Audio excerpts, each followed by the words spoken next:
Radio Bulan Vata, Mekauti Kenda Vata Mai San Francisco ki Burubura, Sema Mai Gai Waseyani.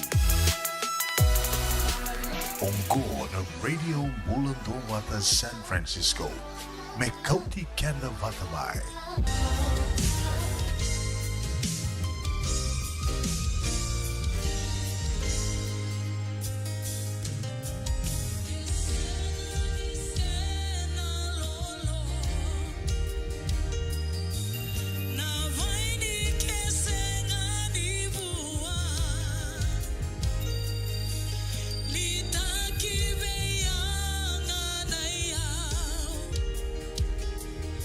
Semani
Ana radio mbulando vata mai vekindo vakitali tiko yani kinando tali na nonde wasining on vata ana kavi mena kani moni tiende ndai ne katinika ono ni singa ni vula kotoba au nui taka ni mbulambula bina katiko nui taka talanga ni rongo bina katiko yani na bioli believe ni radio mbulando vata San Francisco me koti kanda vata tiko mai sevenga na bono ni sama tiko mekina ana kavi ni kua singa levu ni kua mataka ni kua mbongi levu tiko ni kua veke mundo mai pertania wakanui ni bina katiko yani ka vesure tiko yani na vito manitiko ana non de wasining on vatongo na gele kava sartiko na vito na kaloko na WC takatiko na vi sereso bakaruta kitikungo mena non da vata de kavinikoa kavakatelanga kina na ve ulutanga ana mai dora kitiko yani non da programa na maki ana ve kavini moniti o ana dawe kalawa kirondo ve vital no tiko ni kina ke Mrs Titilia na itini ni sivitoka na lima ana tini na miniti ka usureti ke mni sivina ono na tini na miniti ndo talitungana nonda vulangi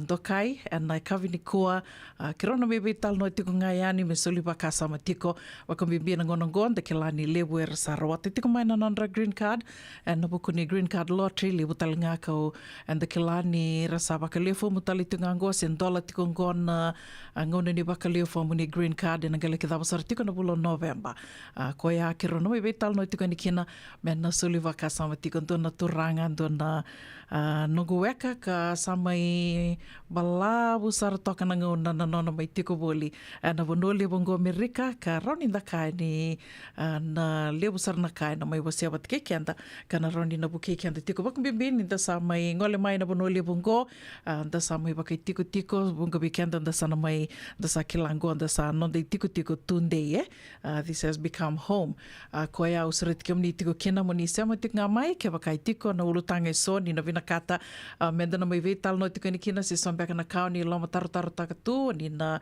vina kata me keto na webu ke ni kina ninge bola nga mai ngona nonda programa bata tiko no ni to kaningo uno buni ndako ni takani andua na moni madha vina ka vikimni na moni madha on tanga ibakananda ko ngango te ka talendo talena madha bo kanda baka vina ka tiko and I dengu ni mbula so li tiko na vesinga menda sa sanga tiko nga kina menda no baka vina ka tiko na nonda mbula se mani tiki ni mbula dava and sa sanga menda na baka vina ka tiko ya ndona ka menda na baka vina ka tiko kina ya be bakana kene baka rawe na be kavi da baka vina ka talitunga beretona baka lesi mai na lololo TV mai viti and non retondo lomo soli ka rau ni da do mai rongo da talitunga kina nai rongo mai na nonda banua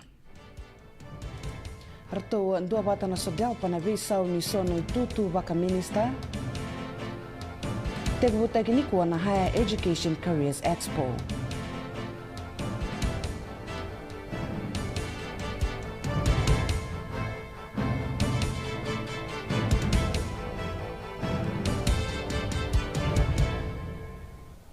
Rato sa bola tiko na Fiji Law Society ki na Prime Minister karato bara takatiko ni kina na nona to kawai e na nona mindingi te kitiko Filimoni Bosarongo kena itutu baka vuni lawa na ibolongo rato bara takatiko ni kina nirto senga ni dobata na nona mindingi te kitiko kena itutu ongo rato bara takatiko na Fiji Law Society ni senga ni nganiti Bosarongo na itutu ongo kebaka e lorei baka binaka na yabu ni baka bulewa ni rolondolo tini katolu tukuna ni na kena presidendi o Wiley Clark nirto senga ni dobata talenga kena be kai barata ka Bosarongo e na be tambana ni bolo tukutuku e na nona tukuna ni kebaka ndo e sangata na nona mendingi te geongo endo donu merna kota tiko e ni nona kawa yongo kina mata belawai tukuna nirto na kota tiko baka belewe na be kaongo kebaka e sana yado mai na kena ngona yerto nuitaka ni na senga ni yado na be kaongo kito sabako te so na batataro ki be Bosarongo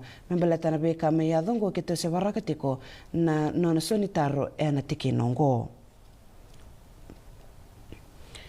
Paritaka na buni bola ni sodal pa bila me takayawa nirto wangai kila wali tunga na bisau ni sona tutu baka minister e na mona liba e na ndoni tukutuku ni takayawa e baritaka tikino ko nirto rokova na nona dingi na prime minister karto rokova talenga na vendindinati e tiko e na loma ni mateni tu dokobata tukono takayawa nirto tutaka na be kaiso e me baritaka otitumanda e na mateni tu dokobata Tango.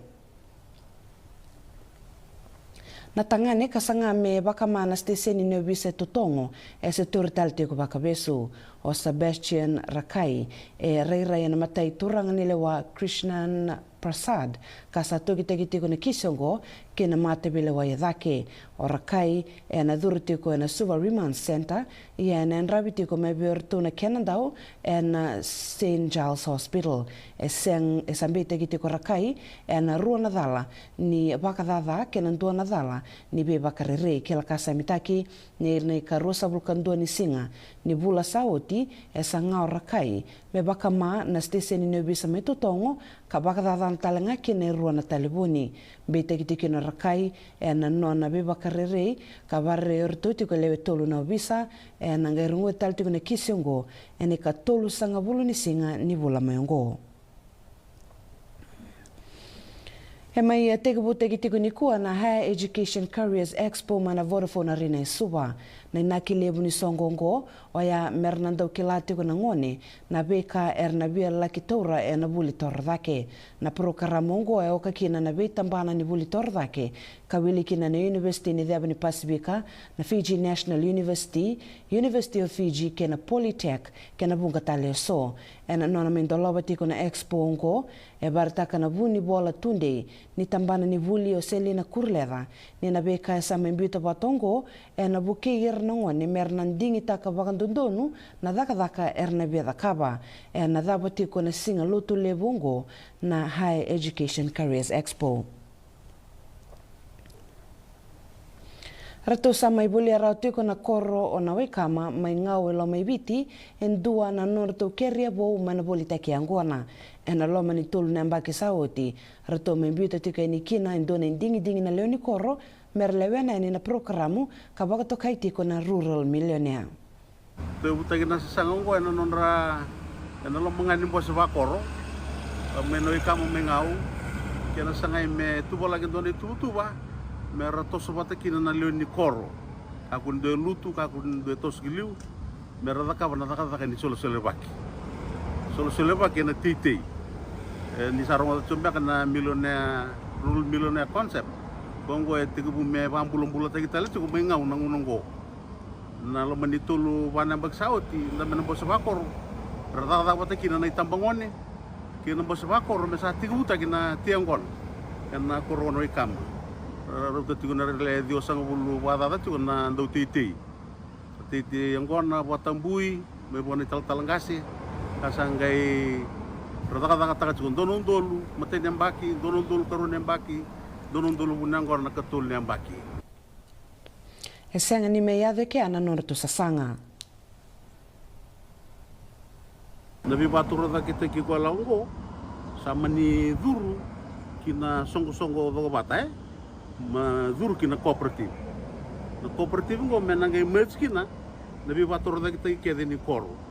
Saken itu ya buna na tolili itu kalau ma mendona vale ni manrai buli manrai menawi kama mendona vale manrai supermarket ngunungun ni bensini kena babi na kata kita lengan na siwol kena ko chusra mendo kuna na luringo na matin luringo mena pasudu matale e vida tale na lori wana na nutu ko mena usa ya utalanga mai vitile na wanga. Sabanga ngai tiko na ngonongo na nona melenga indua na ngone amba kirua na noa na ngone ngo e tiko bate kena marama na tinana e na ngone ya kena na bakadala kaongo e saba tiko na tinana ngone ngo e na ndua na ndramu levu kamusuru tu e mbito toka na lubena mengole ibal nisili e na ngone nge mingole lese nikina nge reda na lubena ni bunde tu na lomani ndramu levu ngo e ngai mani didibaki e na valimbula mana vale levu health center na ngone ngo ye ngai mai yado ya nikina e ngai kaludha ni sa me baka tokai ni sa lenga na ngona roeda ni kina to mani tiko na bibanga ngai ena kisiongo. Elewe basang bul karua na leni banua rambe tiko ena basang bul kawalu na dala lelebu ena loma walenga ni bula saoti Pande takatiko na bal indon bembe takini mateni tu ni lewe walu mebeira na lewe wasang vulkaruongo lele itiko mena non rembaki ni bula ena tini kavitu membe tekitiko na dala ni butako ena bakare rebaki kena basu batala kena na dala ni lamba ongo ibili tiki na nona membe tekitiko endona turanga beki wasanga bulu ena na lambata endona bungona embaki rua vula ono kila kasa mitaki ni suwaka na ngoni ngo ena ndoni sele na turango ya lenga indona elewa yambaki rusanga vulkavitu ena ndona dhonga kaya de noa dhonga tiko na lori kamo do tiko kena na leongo kena ndo tale nambasi maina slow coast road ongo mai nandi rato mai barata tiko na tambani bisa ni na leongo daga tiko baka kesha mai botolebu tortiko baka bisa na ngonungo nan raiba nimbasi kase tomani tiko na norto bibagangai na tambani ni bisa. Rato menruka tiko na timu ni Fiji Water Flying Fijians na quarter finala ni Rugby World Cup na mataga ni koa. Rato menruka tiko na kay tolu sangabulu kay rua sangabulu kapa. Kiwa na timu ni Englandi na mata ni koa ro mai tai toka na timu Rongo na matai ni be mama. First points of the match go to England and Owen Farrell. 10 minutes gone, 3 points to nil. Penalty kick for England. Controlled, now it goes to ground and the ball spills out for Mitchell to come away down the blind side. It's a real mess. They've got advantage again, England. So a free shot here for Tuilagi to the line. Tuilagi rolling over.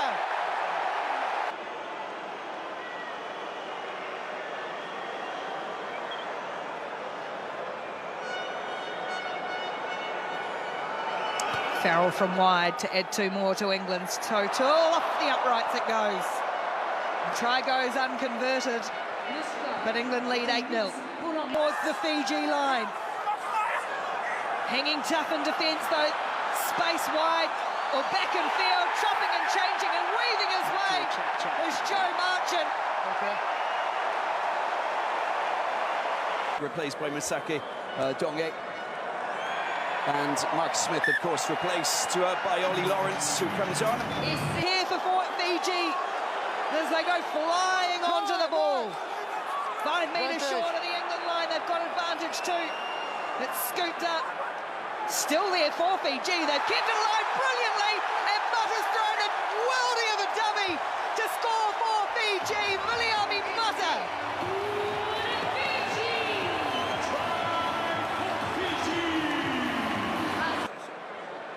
Okay, thanks. Lamani converts the Mata try. The gap closes. All of a sudden, Fiji. Chill clears. Flat across the face.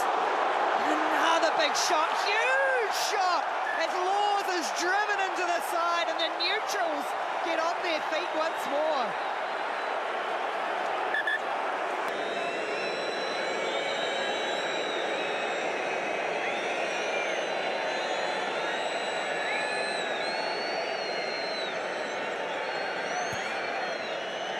Strikes this one, slides it inside that right hand upright and extends England's advantage once more as the man who he surpassed is England's all-time lead. Got advantage, Fiji. Again, and now once more Randraja in close for Nye at the level with the big wide ball. Stopped just by Johnny May. Fiji pouring forward, Penny Rovai. The veteran prop forward gets Fiji right back into it. Simeone Kuravoli, big kick for him.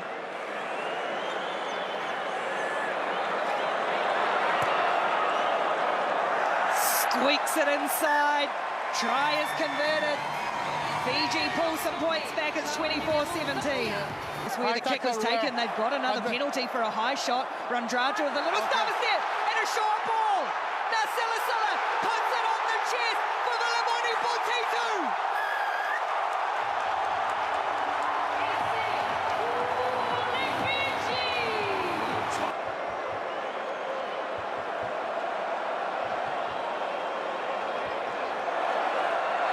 From 24 points to 10, it's now 24.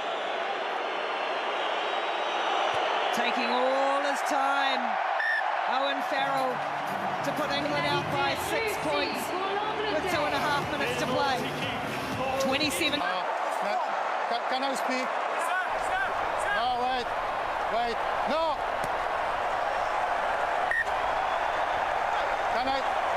Can I speak to you? Wartake na tani ni timi ni vite o se na levu ni sona ngona erndo sanga ni kilatu nandani batangi sidi ni rasando beto takitu kasenga sara ni benaka kiba so na timi la lai me baka na timi ni viti tukona na levu ni senga ni ndo bata kena sona ka baka darandani batangi sidi na ngona ni gitongo e baka ben benaka taka o leba ni mbotia na levu ni ndani beto koni ka ngole to yani kiba na timi ni viti na sotsota ni Rugby World Cup endina nerto samendruka koso na quarter finala. Esa me bande te kitigo na timi karna durda kitiko kina semifinala na sotsota ni 2023 Rugby World Cup. Ongoi wili tiki na timu ni Argentina, New Zealand, England ke South Africa. Na timu ni Argentina mai durda kitiko kin niotina norto mai vanruka. Na timu ni Wales na kai rosa bulkadiwa ke tina kabitu. Na timu ni All Blacks mai ngangaba na timu ni Ireland, na timu ni England vanruka na timu ni Biti. South Africa ngangaba na timu ni Baranise. South Africa rona sotika ni kena timu ni England, karona sotika na timu ni Argentina, kena timu ni New Zealand na semifinala oni na rauni saraf menangitongo na Fiji wane na muani madhawango. Na timu ni Fiji Ndrua kena Fiji anandrua ngoma tiko ndona beto kwa ni mebwana matini to Australia na loma ni wana mbaki moyongo na sotsota ni Super Rugby kena Super W competition kadhibaka tiko na bebo kiongo na nona ngole tu yani na Prime Minister Siti Beni Rambuka ki Australia na nona besureti na matini to Australia. Rato menganga na timu ni ba na sotsota lebe ni Courts International Inter-District Championship nioti walu na yambaki. Rato mai vanrukati ko na timu ni Lautoka na kairua kindua na finala kabaka dore na HFC Stadium na Noa.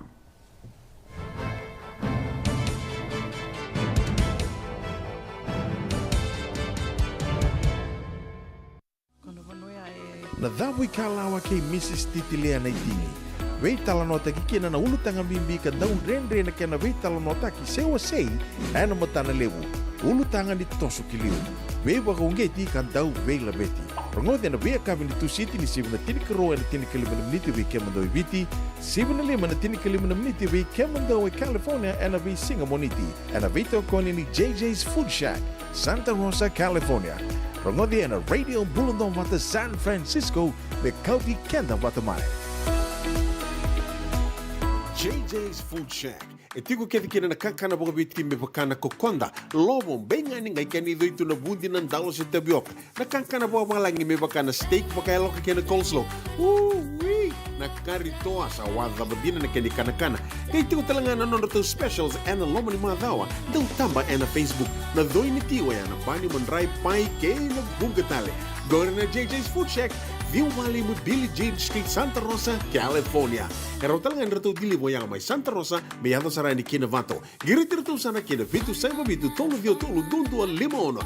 JJ's Food Shack, Santa Rosa, California. Senga, isang doon din na namaraw kinabagay lewo wakila. Wala ka? Kesa manikadibi na nungumbula, kimundo sa nasaya nilenga. Doon na senga talanga ni Rere Walo masemundo warakati ko nila wundrang-reng. Balata ni Swada Kabato na nungu life insurance policy. Iko na kabuto wakatabi ya? Sa tumumantanga na numundrang ay senga to naman to Pepa. Sa tiko na mate, si senga na Pepa, senga na lenga. Ese rawangan nindu na nungu life insurance vay Lincoln Heritage Life Insurance. Na kambani ni life insurance ka nga niti kenda binaka na ito kay kanta sa mga ibagay tiko-tiko ngoya Amerika. Rawa-rawa sar na baka leofomo. Text mai kina vasay wawalu, walu wandua, tolu-tolu walu lima, na kena itukutuku mataylalay. Nungu chisu, nungu banua. Dorongode na vimamaniyono kina vitu, na kawani bugululu way kemadawa California, Wei mamani rua na kawi kina tolu and a single level ni lote level. Wei kemando eviti. E warotaka na New Methodist Christian Fellowship USA. Rongondi na Radio Mbulando vata San Francisco. Me kauti kenda vata mai. Do ba ka tolo tiko? Do saya lo pala mo din na. Sa permantangan to boli-boli gaya o tali to ni stoa. Tolako. Sini niya ako na store, wala ka tungang ko maulimat. May binakan ni sa atu kits ngaki na nakatungan reba, may paleta na nato to ilalako. May binakasara nga. Boli-boli roti karibate ni kina. Dato birito na bisi nga nakarimate ni sa means kaya na sausage roll. Gaya rito makuntal nga na bukas ang lemo na bisi. Karatal mo na address. 4525 Montgomery Drive, Suite 2, Santa Rosa. Do ba ka parang chubeka kina do na ako ni matubale, sinong do boli-boli nga ba ka matawa? Wala ito mada kina mauli mata. Esa tu kede kina na yaya ni kakana.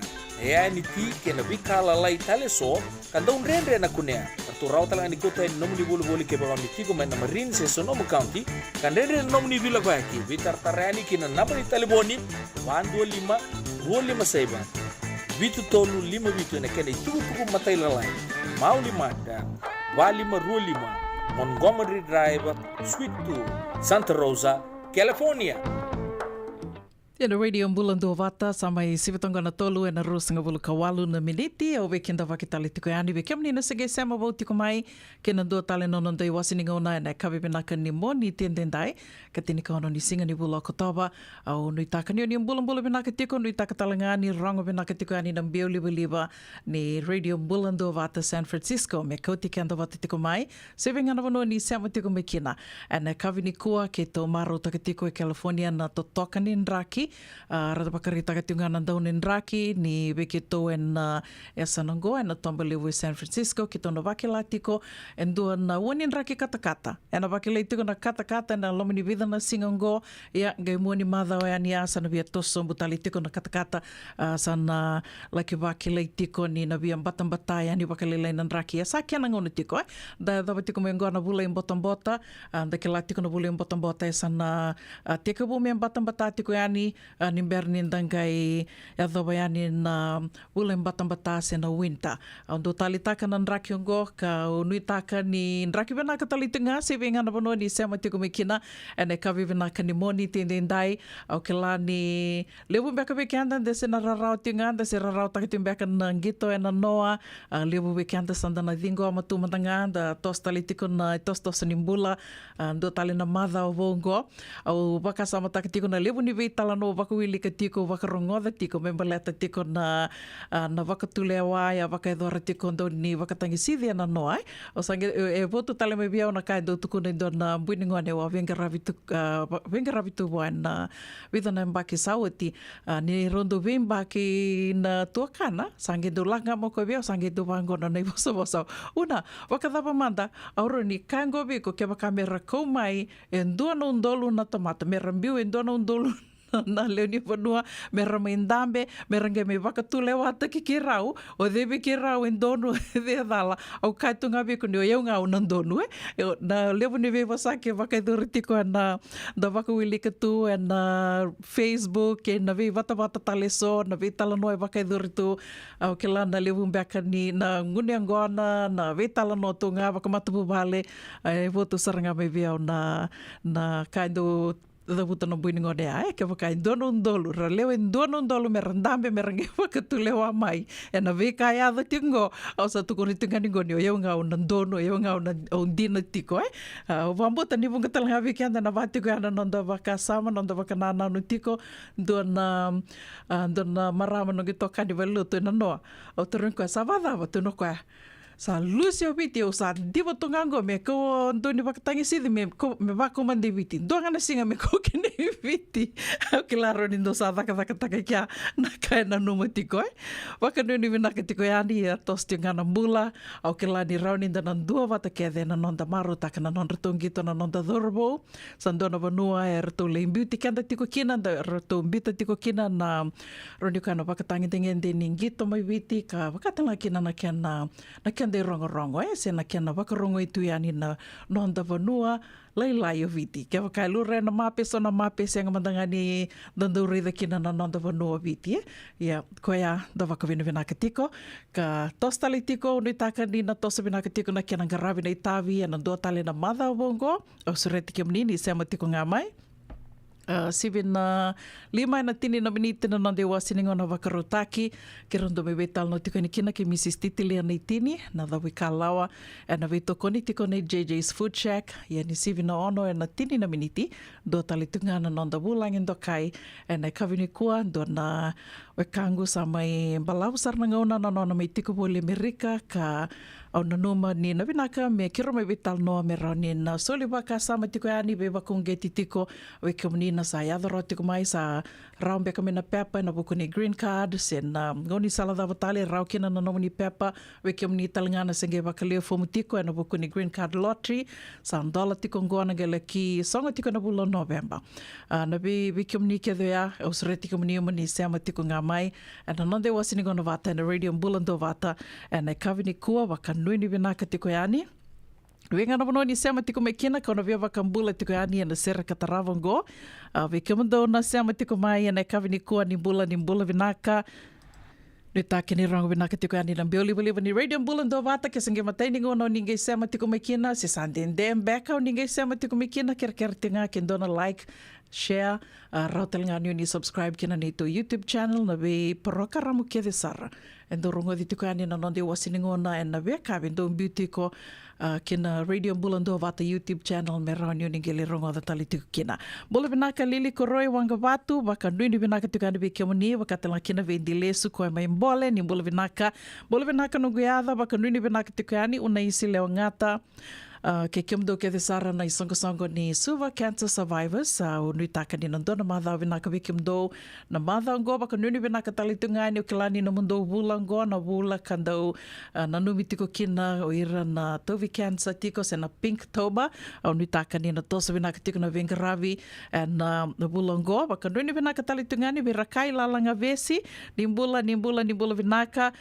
vinaka saurandu wasitonga vinaka vakalevu na sema tiko mai Steve Murphy na itoke ni wawu levu na Golden Gate San Francisco ke wakau ni singe yadabo mai Amerika i San Francisco ngona turanga mo ni na Vangara levu na kai wakaro taka tiko koe kana rau ni na vivu ke sara tiko wakalevu veke mni wakambula talitungani veke mdo ke sara na Bula Bay Crew wakarau tiko ke na nomando Cover Barrel ane ka wani singa ni bulo November au wakambuta na kena tukutuku matelalai ni sema tunga mai kena radio mbulando vata wakambula talitunga yani wana iliu ni Mbula Bay Volleyball Club se misi nangase wakanudi vinaka tiko na buku ni wakarau kena songo ya na nomando Cover Barrel au sa wakanuni tiko ni na dua talitunga na mbongi vinaka vikenda na mbongi o ya wakanuni vinaka talitunga yani vi mere kumbombola ni mbula vinaka sista wakanuni vinaka tiko ani vikemdo mai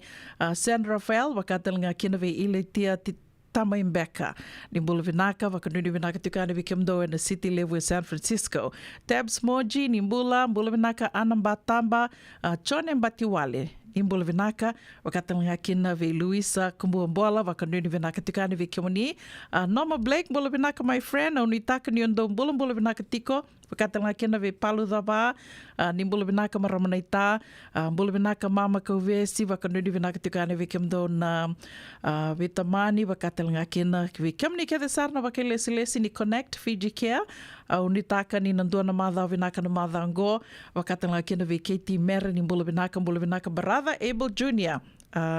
Wakanuni vinaka tukani vikemdo na tikongori mai Menlo Park Lucy B Tanoa ni mbula vinaka Lisa ni Mbale wakatalinga kina vi Vili Kesa Lalandindi vinaka wakalevu na sema tiko mai mbula vinaka Maramanaita nani se Loki wakanuni vinaka tukani vikemdo mai Ronald Park kikemdo mai na Wailea Street mai Batuanga mbula vinaka Kali Sileno Maramatau sandendeko ni alimai Liviana Ngoro wakanuni vinaka tukani vikemuni Orongo tiko na nomuni video na madha sawati mai katha mbo tiki nongundrendre ya vinaka wakalevu wakambula tikani vi Adura Seni Seru Kasari. Benaka wakalewe adura, wakanuni benaka talitengani vikimdo mai wele kutu isa.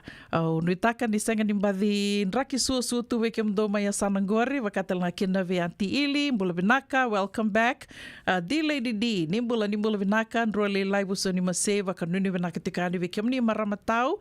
Nuitaka ni tosa benaka tuna bengaravi mai Los Angeles.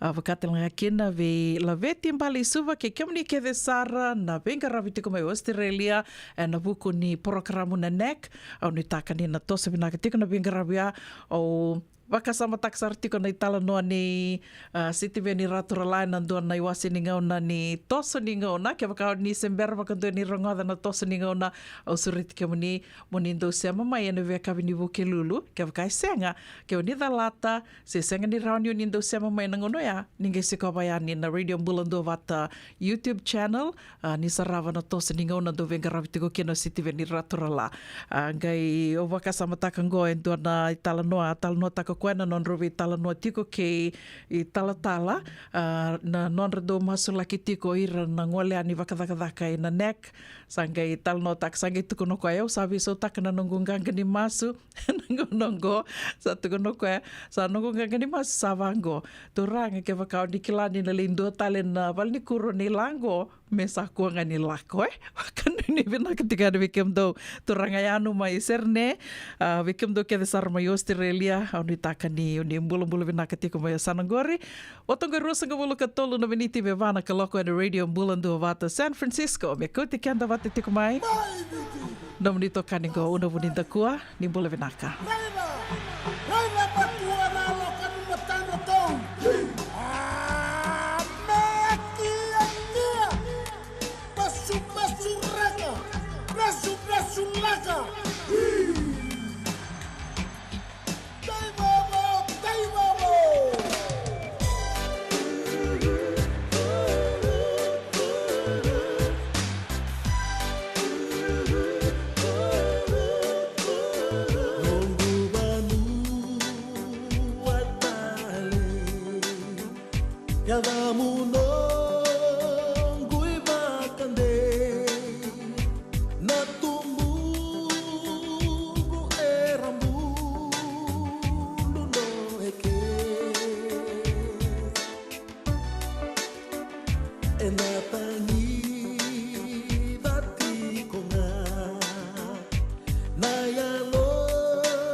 what we are.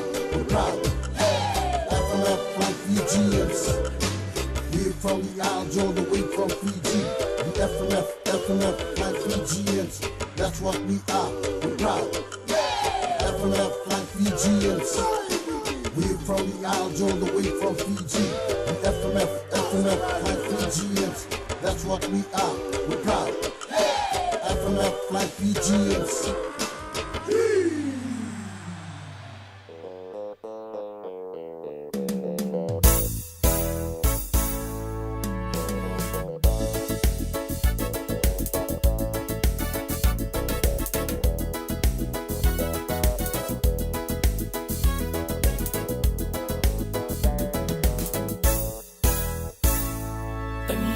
Manumara, and Nangoma, Ibeita.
do yan rubina kana maraman na ita.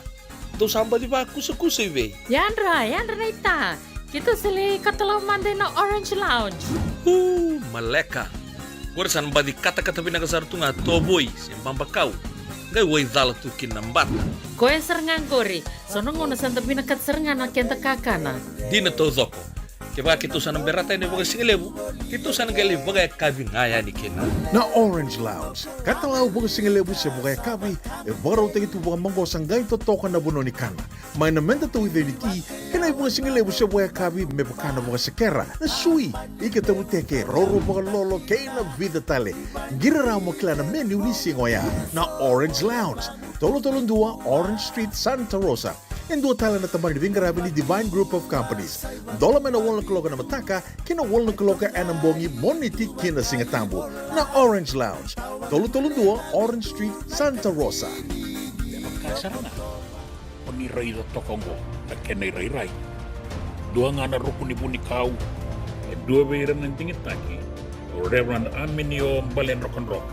Tama kamay na nung programo baka madawan na toso ni ngauna. Ano bingarabi ni City Benny Raturla. Singa buglulu ni Simon Bayan na tinamniti may kiamo ni Amerika. Singa lutulebo ni Simon na tinikantuwa na tinanamaniti may kiamo ni Maiviti. Ano Beto Kone ni Divine Group of Companies. Paolimat kay na San Bruno Cavaba. Namaka na Radio Buladong Bata San Francisco. Met Kauti Kanda Bataman. Isawa kuskusibe. Isa ni pula pinaka. O se vivi mandongo kina maulimat. Elay taka kina endona nito bakataka kana lalay. Yo leu kutaka bakatotolo. Ni bernir to yave ani nabulangi. Oi, o dia bakasanga. Erto bakasanga telang ora to. Sarara sarna. Go enta so mangana kakana. Esen kita so manakena bakanya takina olo. Oi, okay. Binaksaraman dakilatiko. Maulimat, Valley 5 Montgomery Drive, Suite 2 and 3, Santa Rosa, California. Veitara sarani kinanaba ni telefoni 125 saiba vitutolu 5 ene kena itugutugu matalalai. Dan rembeka nang wala ni kibalilo tero buku ni oso pakadadaka. Sendra-kendra kita beka na tos nimbula, kuani lenga sinui gawa-gawa. Nana mai kina programo warotaki.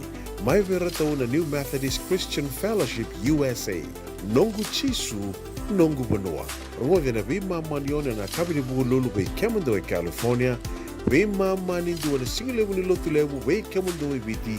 And a radio bulando wata San Francisco. Me kauti kanda wata mai.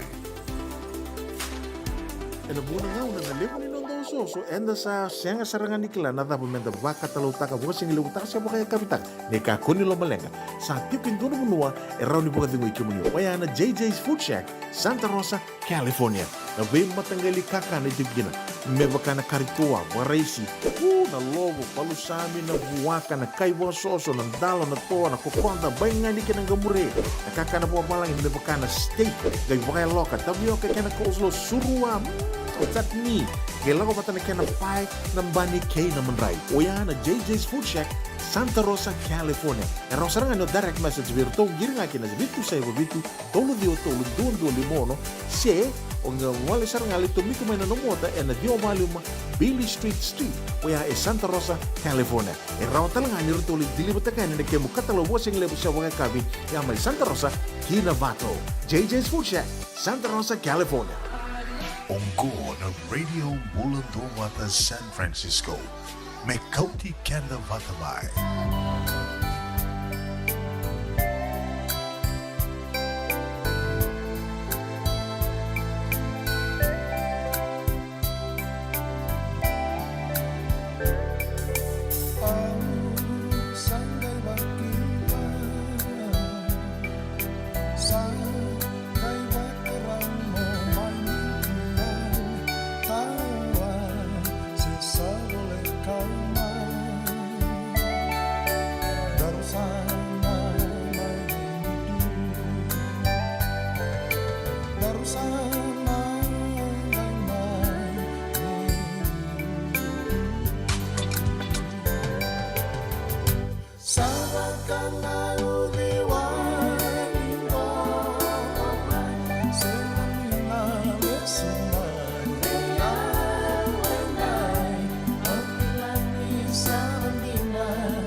Ongo na rongo may bala ni Songo and a radio Bulando Vata San Francisco. Mekauti kanda vatamai. Matenga ni tukutuku e adharati umaina non de wasininga ona ni rongo mai bala ni Songo and e kawi manaka ni moni tiendendai ne katinika ono ni singa ni wula kotawa wiketo and taini wurongo. Going do tikungana vesureti raramba wakai do tikana vesureti raramba membaleta tikungana norto na sasanga tiko ni Kandavu USA go membaleta tiko na welfare ka wakatelanga kina na wakatumbi lavo sena investment fundraising for welfare and investment Kandavu USA Island Night na wakai do tikongo and karusanga bulukandu ni singa di bulokotawa ya na wakaro waisarangango tekabutiko mena ono na kaloko na kabi ke na tini karuna kaloko and nambongi lebu e na wakaidhuri tiko e na Paradise Hall Rua 58 Roseland Avenue Santa Rosa na idhuru e a rua sangabulu ka 5 walinganan dola nengebe tartareani ke apolosa na iwalu rua e na taliboni vitu saiba vitu walu batolu walu rua vitu tolu o ya na vitu saiba vitu walu batolu walu rua vitu tolu rua sangabulu ka 5 $5 na idhuru na biutali tungayani na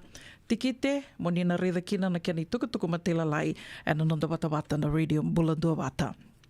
Tukutuku katarava visureti raramba tiko visureti raramba go vikiomni ke sara na Wewatini, vikiomni na vitau, vikiomni na sengai nabu tiko me nandua na kemunika sa raunio ni ngoleani ke nandua na vuli ndo na conferendingo wakatokai tiko na yada ni conferendingo.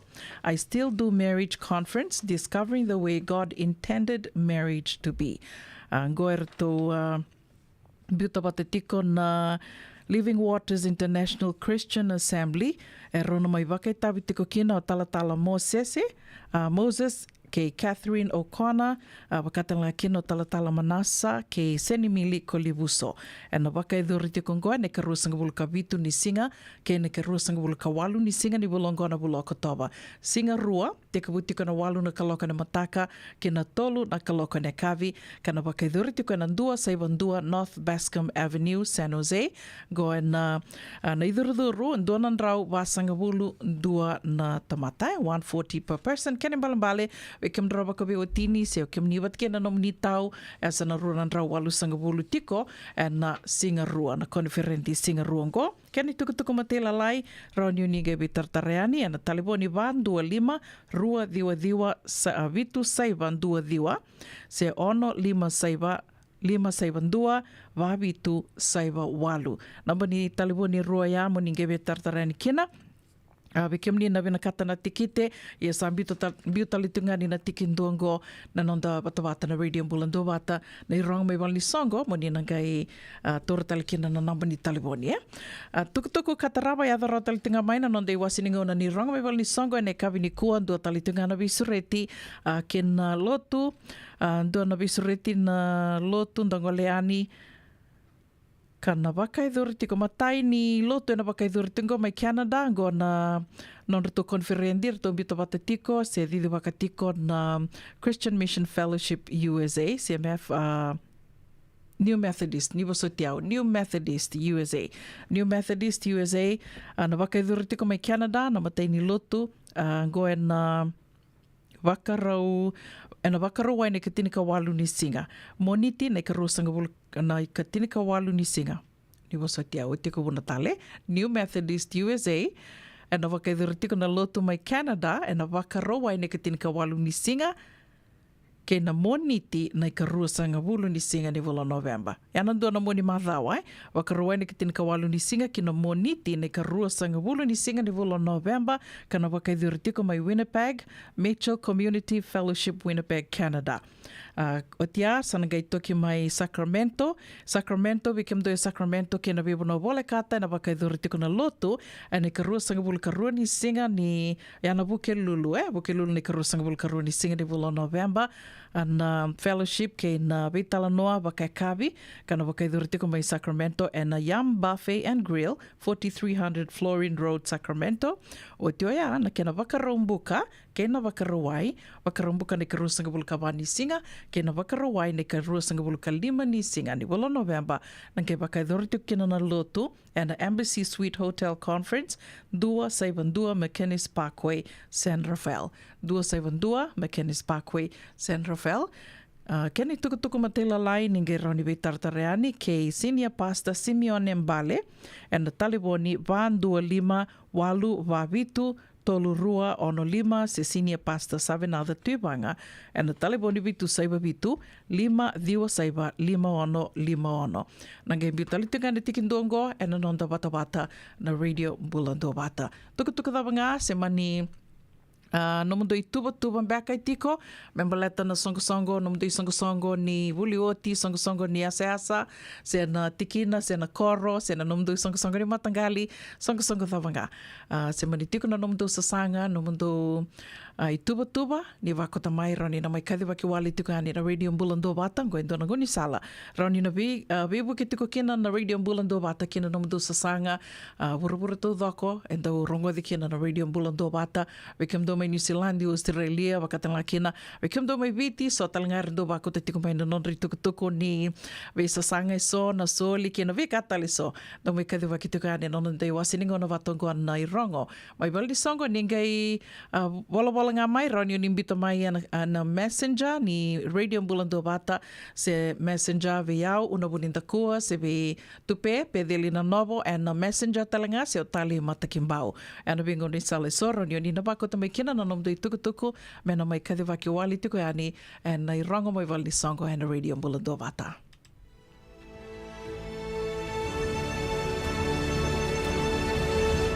Ongo na rongo may bala ni Songo and a Radio Bulan Dua Bata San Francisco.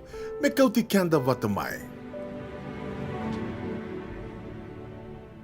Mai tomani tali te komanda na dawa karongo sere ni sa votongo ni sa sibe tongo na vai na rua na miniti. Sibe na vai na tina miniti na rongo di tali tukina na de wasininga una kando we toko ni tiko kina na Regional Pacific Islander Task Force. Songa ni tukutuku ertundo bina kata ertungan reba mai kadeva kiani membele te kanda tiko ngā na itoke kanda sama iwa kei tiko ana vanua le vongo Amerika ninge nana maki tunga me kina ngona mantanga ngona bia baka mbula tuka ni kina vera kai lalanga vesi ni mbula vinaka ni sema tiko mbeka mi ve na kavi ni ko vinaka vaka levo na sema tiko mai kere tunga ke ronyo ninge wase tok ngayani dona like dona share membele te tiko na nonta tu bata ngo esana dona bibu ke levo sarangao ya unu takani ni mbula vinaka tiko se venga na ni sema tiko me kina na kavi ni ko mbula vinaka barada Abel Junior wakatanga kina venela chele atana wangaliva wakanuni vinaka tukani ve kimdo ke de sara na pingarabi tiko na city level go San Francisco city to toka ando wakatoka itu na city by the bay ke bakau ni sa ngole ramba Amerika ni sa sanga sara moni ngole mai San Francisco no to toka ningai wakasangara irto na leo vidango di lady di la chele atana wangaliva watake Steve Murphy irto sa mai di wakatiko na beka ke de sara endo wakador tiko membelit kanda na itoke and city level San Francisco wakatanga kina ve Rakesh bula vinaka rakai lalanga vesi ke chone ke atea tungali rombula vinaka na ve watine mai serne wakanuni vinaka tukani ve kimdo kana ve wakambula tali tunga ve kimdo ke de sarna leoni committee na wakilisi kando benga rabitiko and ai songo ni vuli wati ana andi da kombau school au nitaka ni ndo sa dengu vinaka sa mai wati vinaka na songo wakanuni vinaka to toka na songo mai garavirawa ni singa wakarawai kau nitaka ni sarau ni do tools down go do mandana kena vakadangi se vadava vakambimbi tiko ve marama na ita feni mbiu mai wai vakatanga kena ve ser do lata ke kemdo ke sarna kena vo do venga rabitiko do didi vakatiko na committee ni vuli oti and andi da kombau school vakanuni vena katiko ani ve kemdo ke sara kena no mundo ndi matapo vale vakambula talitunga ve kemni ke sarna venga rabitiko se mani longa ni udava se mani longa dobu dava ni venga rabitiko kina and kavini kua go mena no mani ke tiko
Satanggamu, tanggamu, satangdola,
Ongo na programa Warotaki man Regional Pacific Islander Task Force and a radio Mulandong at San Francisco na kauti kenta patamay.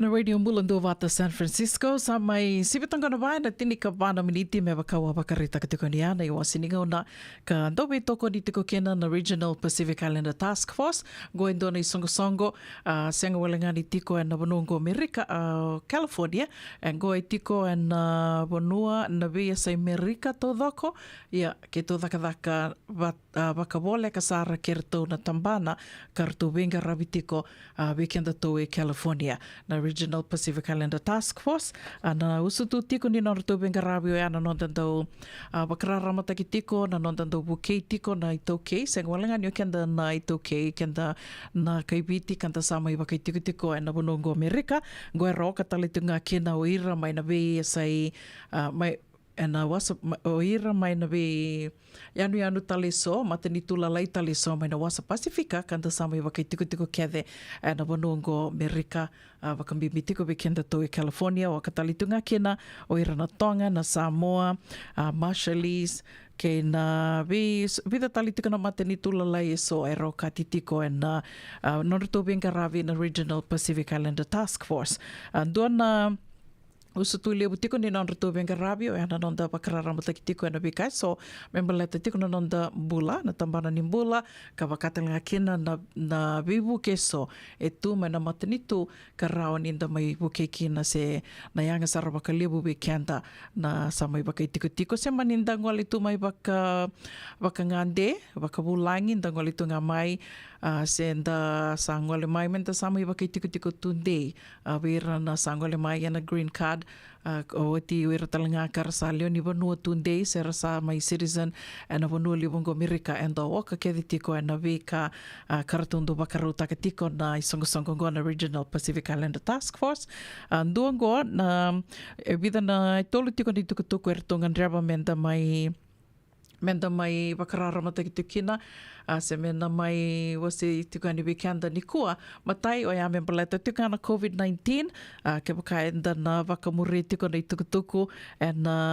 tukutuku na visinga and then reda tiko ni tosa daki tiko na wili ni COVID-19 o ira karatobi mati tiko ratobi ira tiko na COVID-19 na kaenda roni na waka binubinaka kina ni sa senga ni waka iliu na ngona senga yada bo me kina na COVID-19 daki laki di tiko ni waka mendando mambula taka na ke waka itobi kenda na COVID-19 na waka nananu tiko ya ni sa na rau sarangana kena kuta ni tiko na nontambula senda na mati saranga ke waka itobi kenda na COVID-19 sendu berto na leo ni nonda matabu vale nangonongo sara bakanga na matitaka baka bibis baka bo ke baka indu mbeka sa rei tiko tibua indu na mate sa bimbi rau tiko ngai tubi ko na COVID-19 asa na ngai rau kina bua mena mai kota ni sarna na bula se sana roni na baka lengai ko saranga baka dua na kena tubi ko na COVID-19 Yang na buna talanga indo be baka ungeti tiko ni kina na Pacific Islander Task Force baka talanga kina be kito na baka lisilesi na radio Mulando Vata mendo do ngwalin dala kilo rai baka buniwai baka dua se baka rua mantanga ina biang baki baka bimbini to sami tiko na bonoli bongo senga ni ulum bali na kina baka rau takitu be kenda to na nonda to lako adi metole lo rai baka buniwai to la kindi kebe baka buniwai ya na COVID-19 me baka ni sato sa tiko ni wili se to tolo tiko na kena tete na ngonongo da kilani sa bebe so tiko na ndraki sa wakile mai na ndraki mbata na rawa sarakina na kena tobi kenda to na COVID-19 to kila tiko ni rawa na kena tobi kenda to mandanga na matetaka na buku ni kila bebe so to na ndraki so na singa bata baka na madhango wawa se tiko ya ni rawa karita tiko mai nando ni ndraki to na wakila tiko to na woni ndraki kata na loma ni vida na singango ya ngelaki bakarombuka na luto sombo serangan na kata-kata sana limba tempat tatale ako na matagali bebe sango na baya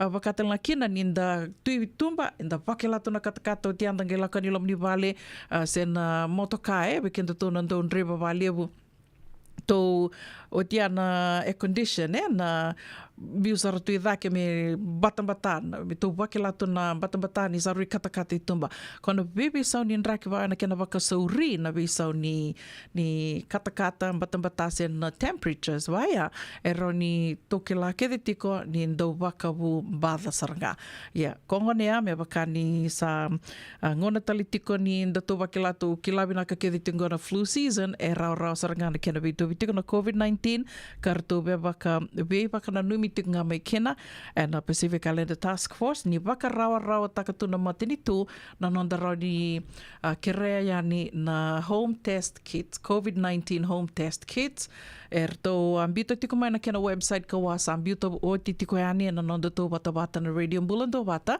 au na ngai ambito tali tiko yani kena me to waka na numi tiko ngā kena baleta ni levu na website rau ni ndakai o levu tona wano rau ni ke tona laki koto mai kena na free testing kits Dina ngori levu tona wano rani ko liko tame kina na taro tiko ya da senga tuni kila ra lako mai be o ira na websites tali tungo kila nango anda sa senga ni rani na wakambuta na be ka kede da rida na websites na internet ko ya mbimbi kina me tona ngai wangaranga se to kerea yani na home testing kits na COVID-19 home testing kits and a website ka sa wakarota ka na matini tu na covid.gov ko sarangaya ngai wangarana test kits home test kits manimbito sartuka ni kina na nomini kerkere na wako mai vale na wetu tini ngona wa mai wase tuka ni kina ngo o atu kono tuka ni wakatarai tunga ya vai vendona matabu vale mena sendua na leo ni vanua na solitiko vai na home testing kits au via wakana numitali tunga ni ngo ni senga ni ndona ka ke wakai tiko na peapa se senga au kela ni ndona ka ya tondo riba mbita ka wakalevu and ando to wakai tabiani sena nondo tondo rauni na kerkere o te atu sanga mai tūtali tūtō loma rua tū. O via wewa kana numi tingani, wewa ka ungeti tukani, wewa ka ndeita ki tukani. We communicate sara na sema tuku mai na kawini kua, waka bimbibi kenda tō ena wanoa lewango o California, menta tō kakua ni loma lenga takana tiki noia. Go online and the website ko wasambita tikaningo na covid.gov au nanga imbita talingai nina nonda to bata na Radio Mbulando bata meroni rawe kiomani and request for your home test kit rawa sara bitangana mu address and nanga iba ko yani we kiomando na home test kit ebina kamena mitunga baleta to sinikila so ngoni ko sana bakila mo iko ni sa via mbada mai rawa saranga mo lakngai vale o bakanga taka na home test kit test kina morani no wakandi tiko kina tiko bigo na COVID se ko mate taka walenga koya nge indo talangana ka ke baka sama ni tiko bigo ngore sona home test kit sa ade ani bigo so arto bi bakandre ti tali tik ngamen ndo ngaro na menda reida na expiration date dona kambimbio ya mo na reida na expiration date ni se vinaka tiko na home test kit so ngana kamen na wakana numi tiko kina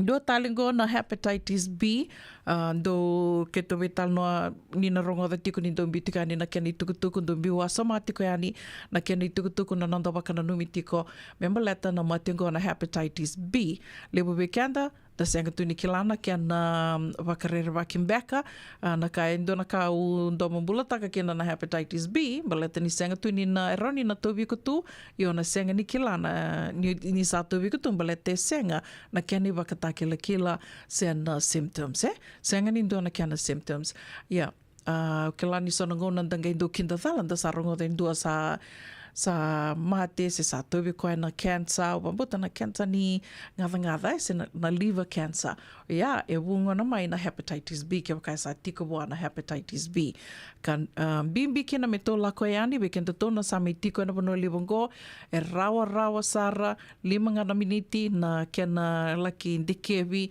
tōre ngana mundra me na ndikewi weiko e sa tiko weiko na matengo se senga na kena manu ni mate na hepatitis B se senga senga nion So mbeka na vanua na soma kine dona kai e liu na vanua e senga ni ona soma kine dona kai ke baka ngole ani e na be vanua ni valni wa yeso e tu wole kati kenda se na wuni wa mbeka ni sa dolo rei tiko kina ni ngole ani ni taronga ke baka e rawa ni DKB merton DKB ko na matengo na hepatitis B.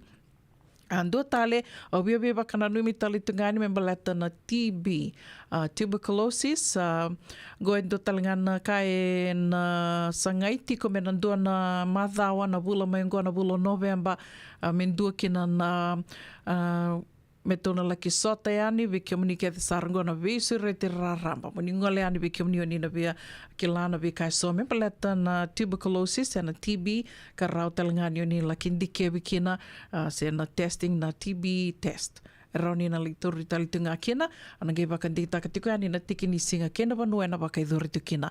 Au sa bakandi taka rau tunga ni ngoni na bakai dhuri tukani vi kemendo mai na Sonoma County, Nandua na vani luti a se nandua na vanua ya, e na bakai dhuri kena, ka visuri te rarambatu, se angani na saumi kena ndona ka, se angani na laki bakatarongi kena, e ndona ka ni ngole ani, na kaindo totoka kena na matangali venga rabi vango, ni obi rekeda na tambana ni mbula, karando ngole mai mera mai we bakara mataki ser mai we buke na we kai sor da mai dikhe bitalanga na we mate so ni ran oi ramatanga rando ko tatale mai sona ka me ndoli tiko ni baka bini bina ka ni nonda ngole ani dala ke baka yang taka na venga rabi da banga air tondo mai venga rabi kina ando na kai tali kina kanda kurumbu itaka tiko na bono le bongo Amerika santa la komande ani nda sakire manda menda la ko ani senga ni na so mendo na ka gaindo soli tali tu mai sona ka ni baka bini bina ka na nondo ngole tiko yani. Au suret kamni mani do sema tinga mai kena radio mbulando vata e na veka so rauni na buke kenda to and non to samai tiko e na vano livongo Amerika sema ni tambana ni mbula kena vi tambana taliso ke tondo sanga me ke tona mai wase tiko yani me na mai ve wase tiko yani na veka ke sara me rauni na buke na nonda mai tiko and mai longa vinaka e na vano kanda samai vaka tiko kinongo Amerika. Ongo na programa Warotaki man Original Pacific Islander Task Force and a radio Mulando to San Francisco, the Kilti Kenta Patamai. And a radio Mulando Vata sa may sibitong na ba na rusang bulukal 5 na miniti, 7 na 5 na tindi na miniti. O sa red kam ni sa mating amay, dana may vital no tiko kina kay Mrs. Titilia na itini and dawi kalawa, non da dawi kalawa tiko and kabi vinaka ni moni tindi ndai ko sa red kam ni sa mating amay. Weba kam bula tiko ani bikim do kede sara na sa matiko may na kabi ni kuwa, bikim ni na venga rabi tiko na bebo no ni venga rabi so, bikim ni na venga rabi tiko na bebo no ni daka so. Bakam bula tali tungani o kilaso na tambana ni venga rabi mai viti o ni do sema tiko mai no muni ngono tiko beka ni vasinga levu waka nui ni vinaka ni na tosa vinaka tiko na venga rabi dona ka ke mami do mai vital no taka baka levu na ngole mai balangi ni ke mami mai reda na ndui ni venga rabi customer service au nui taka tambana davanga ni customer service o ni tiko kina mai na nonda bonola mani viti ni sana via vinaka vake vakalelai na nonda i tobo ni venga rabi o kela ni dona kandu vital no te kital vakalevu kau ayo mandanga vaka te kiau ya dona kau do vaka dina taka vakalevu dinda do venga ravitu mai viti se menda ngoleani na sona vanua sona tambana vaka matani tu se na tambana mandanga vaka itu ke kar dali ganreba na venga ravi se mendali kerea ya ni na venga ravi ngendo lako tu mai na matangali venga ravi ndo lako tu mai senda do soli mai seng so tininda o binakai e vaka me rando mata dunru tunga mai se vaka beka menda do vos tau tu mai na voa sa vaka me o kenda to me to lurei sombu tu beka to mbedi tu beka ni do to lako tikane me to le kerea na vivu ke se na venga ravi davangai e to le kerea customer service ke baka do to tikane na tonda ko ni vanua ni venga ravi ya ndo dua tani sarangana kena to mai beken to na vosa ko baka ni vinaka tiko ni sana via sau toka baka lila ya sabi sau na ngona lewana kanda to sari de tiko en vi bata ke de sara se na social media kia da sando we tartar tu kina da rongoda tu kina sarava tu kina na matangali venga rabe waka iduri tu ka waka nuni tiko we komunike de sara na sema tiko mai na radio mbulando vate na single ni kua na we tambana ni venga rabe so mai na nonda vanua viti na we tambana waka mbimbi tiko we kimdo na venga rabe tiko na we tambana ni matani tu e so ni tona venga rabe tiko tona kilatiko ni kendo total ngai sana ngona tona litiko mai sana kandua e na wakadava na matangali venga rabe tona vina kata koea customer service with a smile goes a long way koea undo wakasamataka tiko ke wakamiku venga rabe tiko yani na numa tiko na dua talanga na singa se andu ambeka na singa wa tu mai san kan do iko o alingan reba talitunga na venga ravio ya e na vakadava ambeka no bina kata mona men dua e bosa ni ve iko na matan rendre se bosa dunru tunga yani senga ni na via vevu ke sara senga ni via venga raviani na matangali venga ravi kwa nana makiani kina se o wakanui nui tu ani kina koea au nui taka ni rao ni na soli waka sama tiko vi komunike de sara nandau sema tiko mai kina nonde wasi ni ngono watongo na radio mbulando vata San Francisco venga ravi tiko ani na tomba lebongo ka wakanui ni vinaka tiko ani na sera katarabongo na ve wakambula tiko ani kina ve komunike de sara na venga ravi tiko e na ve tambana ke de sara mai viti tambana ni matani tu se tambana wakaitoke o ni venga ravi tiko kina au nui taka ni tana matan rendre tiko wakatalanga kina vekenda tona venga ravi tiko na vano lebongo Amerika vekenda mai Australia New Zealand all around and the venga ravi tiko koea wakanui ni vinaka ni na tosa vinaka tiko na venga ravi na dona madha vongo wakatelanga kina ve rakai lalanga ve sini mbula vinaka Abel Junior latileta na wangaliva ka wakatelanga kina ve kimrona ve otini mai serne chone ke ateda tuingali ni wasota ke wakau ni vola tiko mai au senga ni kila na dhabu senga ni rida rao ke tu kina na dhamu ni ya au sa wakambula mandangani ve kimdo na sema rao tiko mai ka rida rao tiko ni na dhamu do and singa levu ni kua se na kavi ni kua ve mamando no va and radio mbulando vata.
Na dhawi kalawa ke Mrs. Titilea na itingi. Wei talanota ki kina na ulu tanga bimbi ka daun rendre na kena wei talanota ki sewa sei ana matana lewu. Ulu tanga ni tosu ki liu. Wei wakongeti ka dau wei la beti. Rongote na wei kabini tu siti ni sibu na tini karo na tini kalimana meniti wei kemando i viti. Sibu na lima na tini kalimana meniti wei kemando i California ana wei singa moniti. Ana wei tokoni ni JJ's Food Shack, Santa Rosa, California. Rongote na Radio Bulundong Wata San Francisco me kauti kenda wata mai. JJ's Food Shack. E tiku kena na kakana boka bitki me pakana kokonda. Lobong benga ni ngai kani doitu na bundi na ndalo se tabioka. Na kakana boka malangi me pakana steak pakai loka kena coleslaw. Na kari toa sa wadha badina na keni kana. Kay tiku talangana non to specials and lomo ni madhawa. Dau tamba na Facebook. Na doi ni tiwa ya na pani mandrai pai ke na bugatale. Gore na JJ's Food Shack. Viu Valley mo Billy James Street, Santa Rosa, California. Pero talangan rito dili mo yang may Santa Rosa, may yato sarani kinavato. Girit-rito sana kinavitu sa mabitu tolo dio tolo dundo limono. JJ's Food Shack, Santa Rosa, California. Dendram beka nang wala ni kibal nilo tinapuko ni oso-oso pakadadaka. Sendrak-ndrakita beka na itos-tos nimbula, kuha nilenga sinuingaw-gawa. Nana maki-mai kina programo warotaki. Mai vera tau na New Methodist Christian Fellowship USA. Nongu chisu, nongu banua. Rongo na bima manione na kabini bugu lulu be kemando e California. Bima mani duwa na singilewu ni lotu lewu be kemando e viti. And a radio bulando wata San Francisco. Sa niya na store, wala ka tungang maulimat. May binaka ni sa tukit sa nga kina nakatungan reba, may paleta na natutoy lalak. May binakasara. Wala yung muli roti karibadeni kina. Natubirito na bisi nga nagkarimateni, said means kaya na sausage roll. Gaya rito makuntal nga napakasakay bukas sa gilay mo na bisi. Karatal mo na address? 4525 Montgomery Drive, Suite 2, Santa Rosa. Do baka para ucuk beka kina do na ni matu vale, senong do boli nga baka matawa. Wala to mata kina mauli mata. Esa tu kede kina na yaya ni kakana. Yaya ni ti kina bikala lai tale so, kanda unrendre na kunea. tu raw talang ni kota nom ni bolu ke bawa mitigo men na Marin se Sonoma County kan rede nom ni vila baki vitar tarani kina napa ni taliboni 125 saiba vitu tolu 5 vitu na kene tugu matai lalai mau 5 dan Walima Rulima Montgomery Drive Suite 2 Santa Rosa California. Yavalata Deonangai Velata and Radio Bulan Duavata. Vitalono te kina na bika membaleta na nondon bula. Mai wei iranda kenandau mai na tambana ni bula so. Nasi na puni wai. Promover na bana kaloka na wei kavili tu city and a veito kone ni Lincoln Heritage Life Insurance. Na kambani ni Life Insurance kanganiti kanda na kaiwiti Amerika. E senga dina ni kara rawa na daka waka kekiwa. Ia endona kainda wipu ke kawaka mamanta taka tuna bengaravi. O ia ke tuna kenda to kakana. Leika na dalo na bisikete na rewa bata na sunbells e tinimbulu makau. We kenda tona senga tiko ni nreiva se senga ni waka motoka kanda u Dren na tutu beto seaki. Erto satu wakarau na Divine Pacific Food Mart mai Sacramento. Merto talaveani na nong ni boli-boli. Rawa sara. We tartarngayani na taliboni diwa 21 saibarua. Merto wakarotaka katalada mai na nong ni boli-boli. Ena kena ngona totolo tua. Divine Pacific Food Mart. Viturua Viwawalu Franklin Boulevard, Sacramento, California. Namba di telefoni 21 saibarua. Erto ngarabatalangan ni kanalay waka suburian ni nanomu yaya. May nanondo to stoa kina nomu mati ni katumba.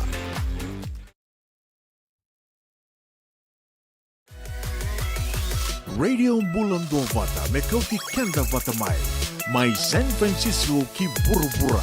Sema mai ngai waseayani.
Toka non rato I tavisero e ama I weekenda na rato na yasimbo I awa ni dhangi toka lau. Ana kawi mana ka ni moni tendendai ne ka tinika ono ni singa ni vuloko toba sama I votongo I tinika tolu na miniti me 5 na kaloko o ti wakalele na 5, 7 na 5 na tini na miniti ke rana mai vetal no tika ni kina ki Mrs. Tetilia na itini na non de wasininga ona ni dhavu I kalawa na kawi ni kua ke rana mai vetal no tika yani ndo tika na ulutanga ni vetal noa me mbaletanga na kena mai ngarabi wakawinaka tiko na singa ke viti se na Fiji Day na madhao sawoti, madhao ni muri, ka wakatela kina na madhao na moni madhao nda senge wakananda kuya ngaongo, lebu na wanua ertonga I maru takatiko na Fiji Day na moni madhao nga senge oti ongo.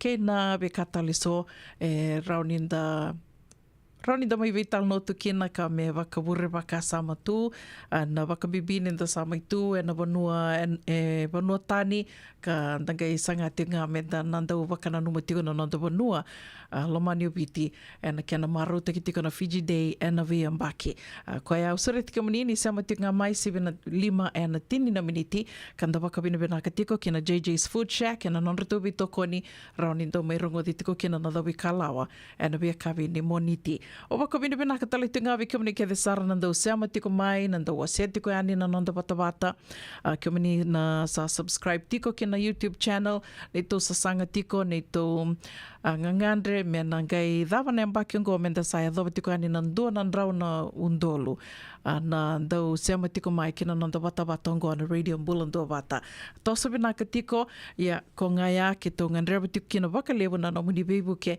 me nangai dova yani na Disemba na katulu sanga vulkando ni singa sanda roninda kada saya dova talanga yani nandua nandrau na undolu na ndau muria tiko mai ndau wakamuri tiko mai kando sema tiko mai kina nanda bata ngo na radio mbulando vata ke to sasanga tiko mena ngai soli tiko vida na idobi na bulo Disemba ko ya ke bakao ni sengai sema bo tiko mai sema ningona davanga vanua davanga ningeli sema tiko mekina ke tondo kere do toka na like ngai wasi toka ngai ani na nanda bata ngo so ngona do na numa ni Lewir sakila tiko na nanda bata ngo na radio mbulando vata yang gedo le bakaidur na vital noa sorang gedo taronga mai senga na davaya sena bono ibina bono ni rongo dakina koya aundo we wakana no mitunga ni kina ke rauni ni gendo wase toka ngai ani we ngona ke ni reida we komni na sa sema tiko mai sema rau tiko mai kina nanda bata ngo we ngona ke ndo tiko bukina nanda programa ina be kavi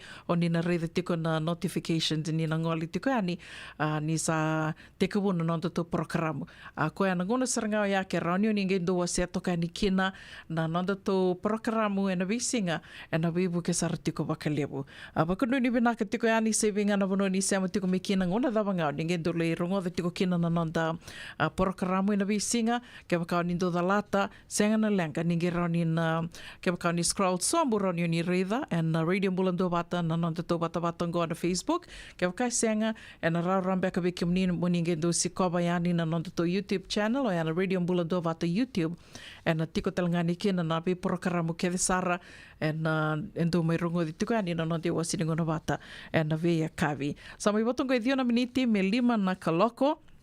Au ke lando na kaironi nda na kai na ngono sarangango na buku ni tiko ya babala ka rwake la tiko mai na toka lau e loma Israeli na wakatelanga kina verto mai erto na Gaza Strip kanda ke la liu tiko koya da sana bi masula kitik ngai liu sartiko na bakame da sami bakila talitunga enda na bakila ke bakai sember ninda bakila vital no takitiko ninda na mai bakila rauni na bakila talitunga na ve se burbur talison na rebu ni beka sena tiko ya babala ka bakai durtiko ya mai na toka lawi loma ni ko na mada sau tio baka sama takatoka ni wase baka wilika tiko na itukutuku baka muretiko na beka ya tiko mai sanea angai tuku ni tiki nango iranga nando baka dindingor do baka muretu baka malua na ilabo se na world economy na nondambula baka ilabo kara tuku na ni na seng soti ni na bakilai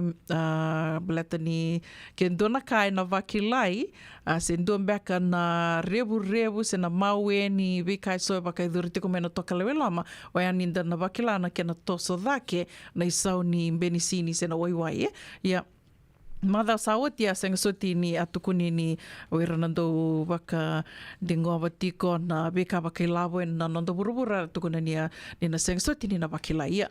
Ngai ni kuo ngai bakarongo da tiko yani na kia ni tukutuku sa tukuni tiko ya ninda na mai bakila tiko ni na toso da ki tiko na Sony Waiwai na Sony Waiwai and nonto bisinga ni mataka na mada mengo na bula mengo sanda na wakilani na tosa da kitiko ni Sony Waiwai andua ya kenandua tale kilani ado tiko na bikaba ya mai na toka lelo mai bunga beka bekenda to na mai to tu alitunga tu satos tunga na bisinga nonto to benga rabitu na tambana ngani benga rabitu kina ya ka bakanda to bakamuriti ko na tukutuku na nonto banua ke na bese burburan na gai bakila ni baka mesali butali tinga na mai na tiko ya babala wakami bitingo bir na ronika wir na leoni banua wira na Israeli, wira talaga na lotu baka musulmani, karatu na bese burbura taliso era mai tu na bese burbura taliso baka talaga mesa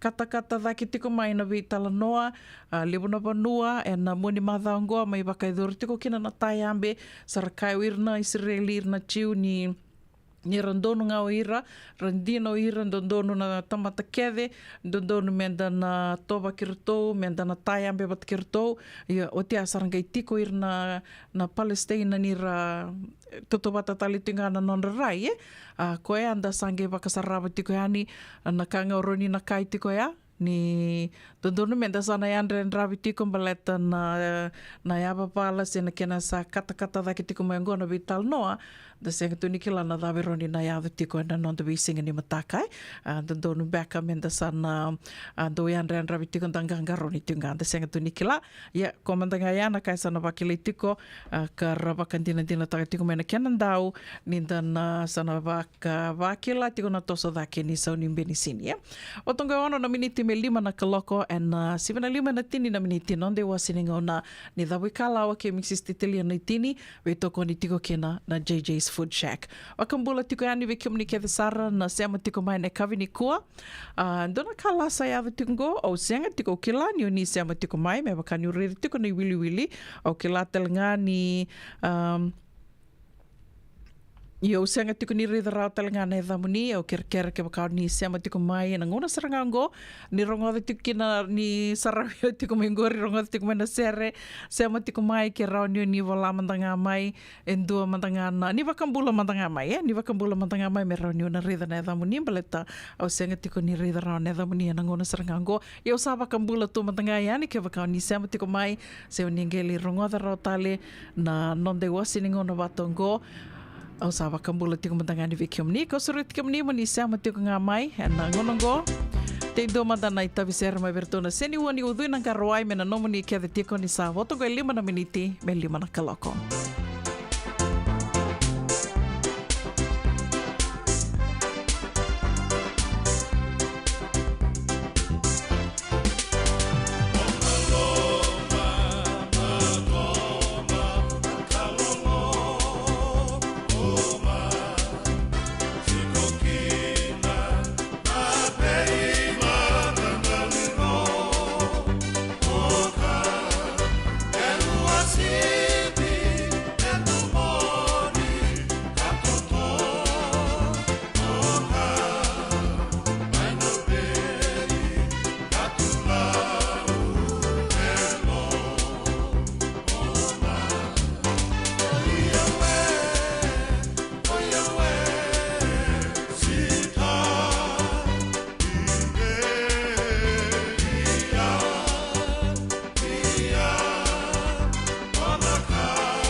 Kosan rotakian Leina nono senikan Yuko mole awana Ko Muile daba kenena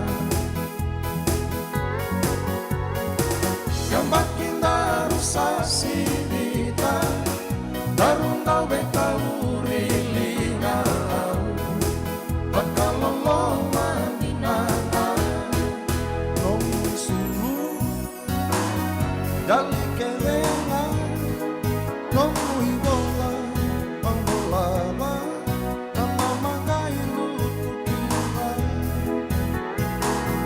Nong galomani Kosamay milutia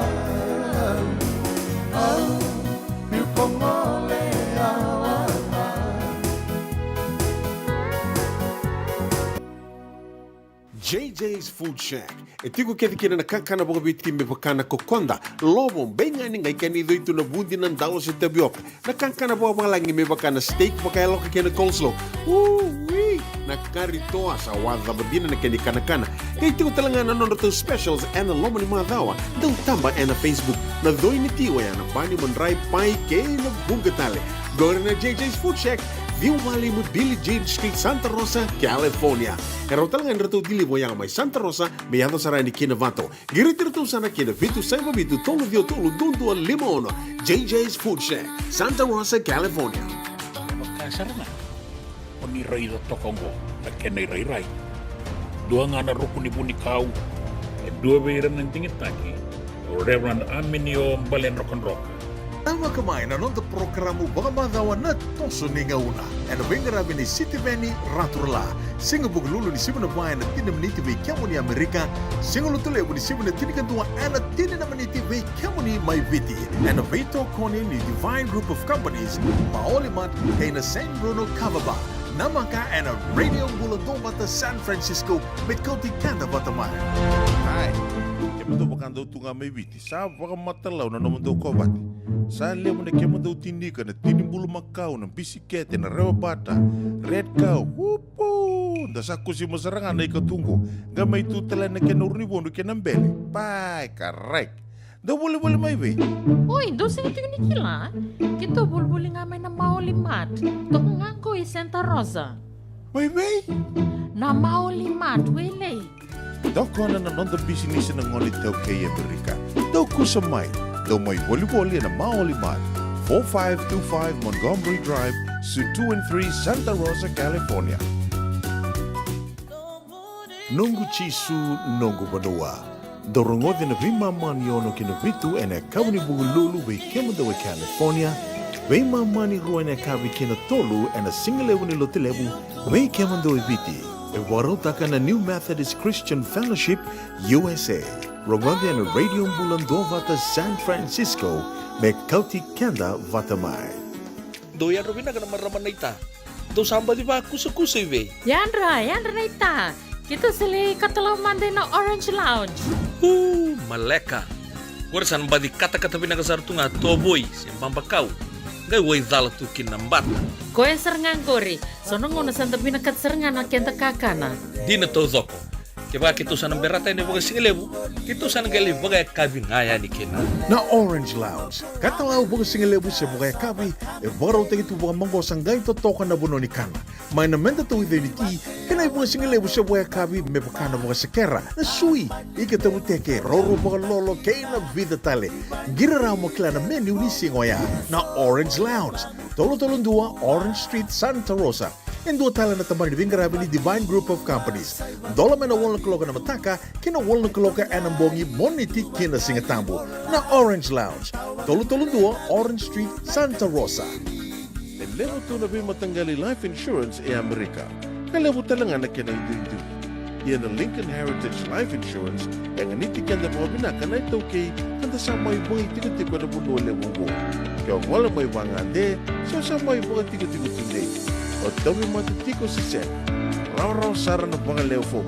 Katiko talangan ay lawi maruroy. Lincoln Heritage Life Insurance. Na company doon nga daw sa mga claim. ena loma ni rosanga bulu kapane aua ke sama ni atana lenga ki sa o ti ruana ambak. Siko mana website ka to gori se text mai kina wasi walu walu wandua tolu tolu walu lima ena kena itu matela lai.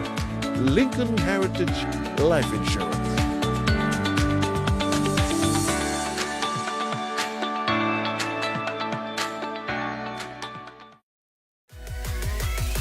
Radio Bulando Vata me kauti kenda vata mai San Francisco ki burubura sema mai ngai wase yani.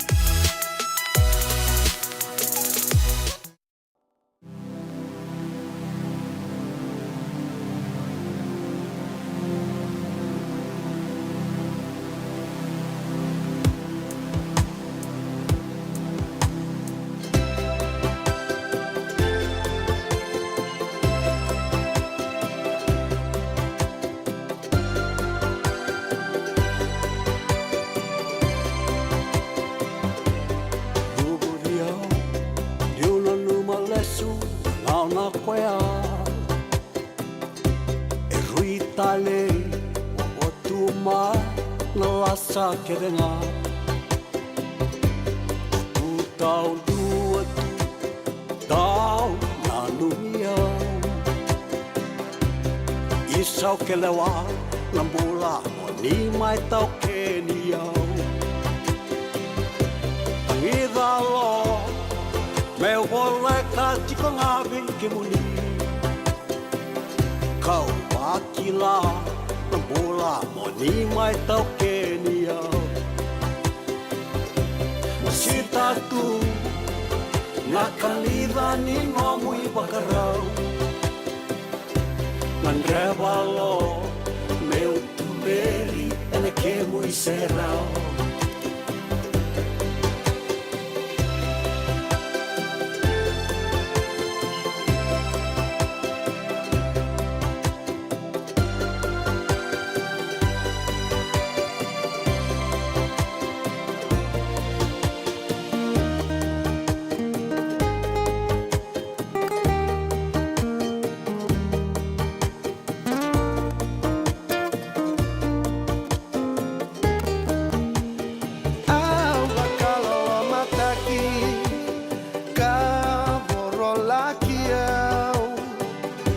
Musuki no gumbula enamosini no muy bacarao au nuitaka nikona laki mula marao kinambula koding itaka unino mumbiutiao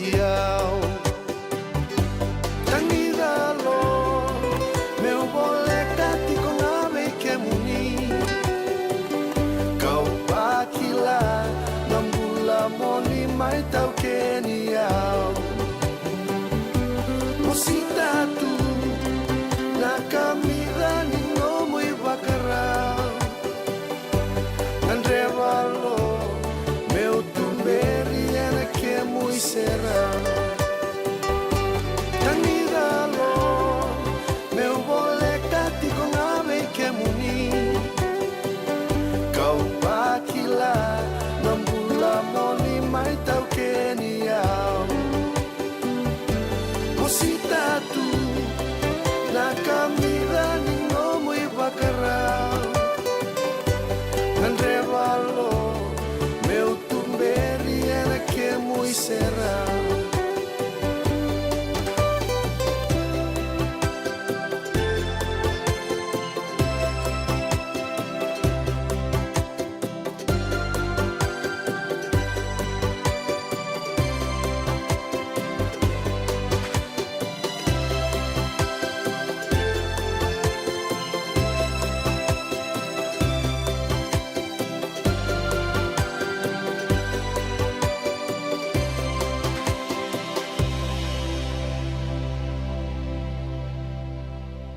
Totoka nei tawi se roe amai verton makare, na kawi venaka ni moni tendendai ne ka tinika ono ni singa ni wula kotoba sa sivitongona 5, na tinika ruana miniti o wakarita ka tiko ania, na ndona ngona leka ngango, na siama tiko mai kina watiki kenda o Mrs. Titilia nei tini, ni wasininga ona ni dhawi kala o ndorongo di tiko ania na via kawi ni moni ti, na vito koni ni JJ's Food Shack. Ni rolo tanga tiko ni koa yana kena mai ngarawi tiko na singa ki viti, sen Fiji Day, na vanua ke de sara sen nanda samai tu e vanua tani na vanua libongo Amerika se ke tu e California e mai garawi tu kana madawa sa oti ia na madawa nga senge otingo da mai se o ke lani rato angai maro takatuki na rato mai Australia na singa ke viti ka o rongo da tinga atura tikondona i tukutuku e rato mai Salt Lake City mai Utah e rato nangai maro takatiko e na madhawa katu mai ia wula to dhako kotoba wula tiko ni nonda maro taka na nonda ngona bata se na kena mai tu wakate ki koe na nonda wanua lamani o viti koe ando da anda nana maki kina wakalewu e na wulongo na wulo kotoba. Au nui taka ni rangu wina ka tiko ani na mio liwa ni radio mbulando wata se venga na wanua ni sema tiko me kina e na kawi wina ka ni kua.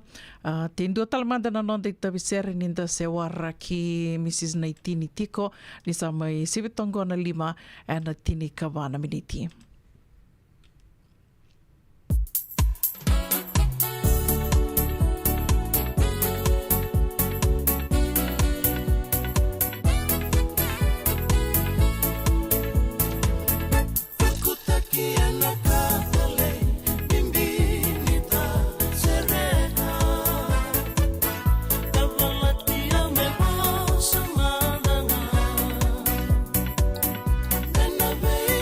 Mai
Nadabui Kalawa ke Mrs. Titilia Naitini. And a Vito Konini JJ's Food Shack, Santa Rosa, California. And a Radio Bulan Dumata San Francisco.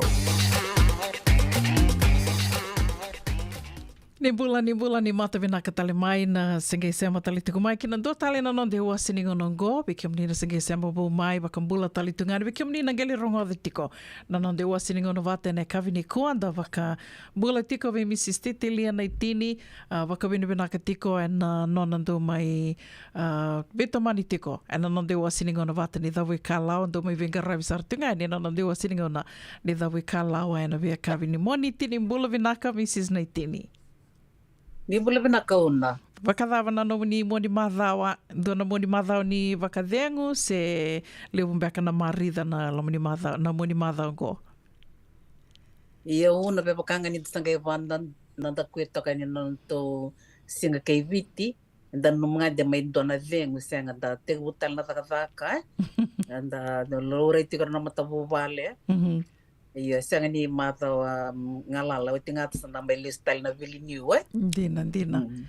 Ya matanga sonongo no bakami usavu turi takatali tu namu ni madawai. Koya do nakau do dindi vili usasaranga kine viti ni kento santo kilatu viti ta dakanga. O tinga ya na bongi sanda mai dengu sartunga abakatelanga kina namu ni madawai nondango no tu ni wakadengu. Ya do nakau.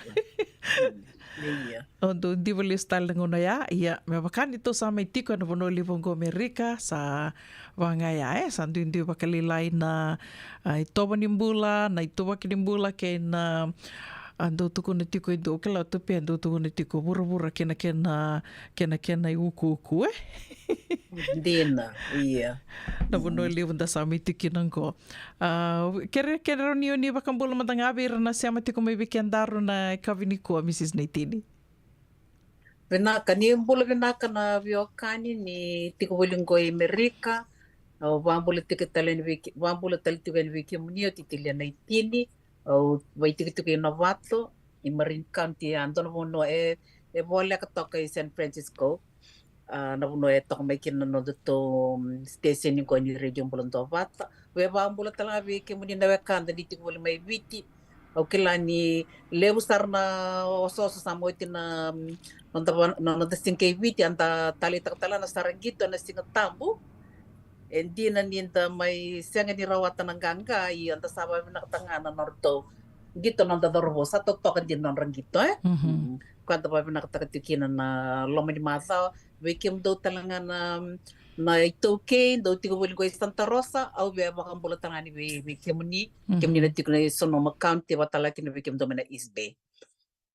Vinaka vali bo atu kuna tikani dona kana leu sar tikuna vital noa na bukuning gito na noa ya savanga ya domanda casa anda na vakavini vinaka tiunga dona samba utali indi na vakasara virtu tikuna ndadoro bo ya ge vakasama vakada merto ange mainganga manda menge indonu makasar tonga na bulan goda bulo kotoba ni to do vakada no tikina na to singa Di na sarang uno kaya bay kertong kau bay dana kanon ramaro tu may biti sarang kay maro tak tong matang kanon release ano irna non da release may sirelia right na non vita ba kito man non turang na prime minister may biti hotalaki na danda pa nakatang non ang walit to kana maramambalo ro to Enriqueti la ko nila kaya da talita kay limo na kabi na kaya do iya ni may inruko biti baka sa ko sa tinay baka enda biara raam beka kin se santalo mutto beka nan to sarang gitu ngongo sa sino ba kami ta comment to bolilium balete bondo na dakada ko dar to ka to karto no to ngone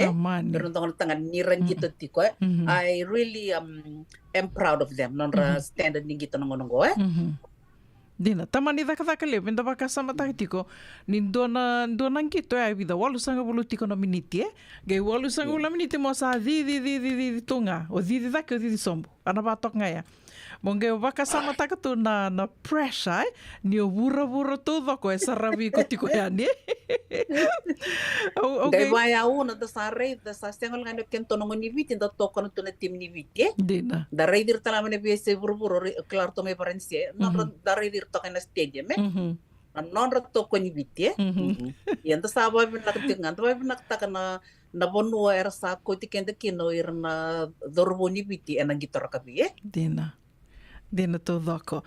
Vinaka wakalewu yendur sa tarasa ramandeani na nonda rulu tanga ne kawini kua o wakawini vinaka taka na nomuni kota vaki tiko mai na ulu tanga vida tiko na ulu tanga me endur na vital no tiko ni kina ni kua ka kerundo suri tike mani veke mani na do sema tiko mai endur na kalasa ya tiko na nonda to vatabate ne kawini kua kau wakau singe matikina indu tiko mbeka na lenga e ado tiko ke wakau ni rongo di kero tiko kere ni ngerau ni wakambula mantanga mai me kero kilani o ni sema tiko mai ni didi menaka tiko na nonta to watabatongo beleta ni senga soti o senga mantanga ni urida rau tiko na oirera sema tiko mai ya au kila tiko ni sema tiko mai but for some reason o sinrida rau tiko na yadai kero ndo be sureti tiko yani ke wakai dona no muni baka sama no muni baka nananu o ni bewa sema ina buku ni ulutanga ke rondo mai vital no tiko ni kina e ndola tungona nondo to bata ngona nondo te wasini ngona bata moni wase talanga mai na vikau ni bewa sema mai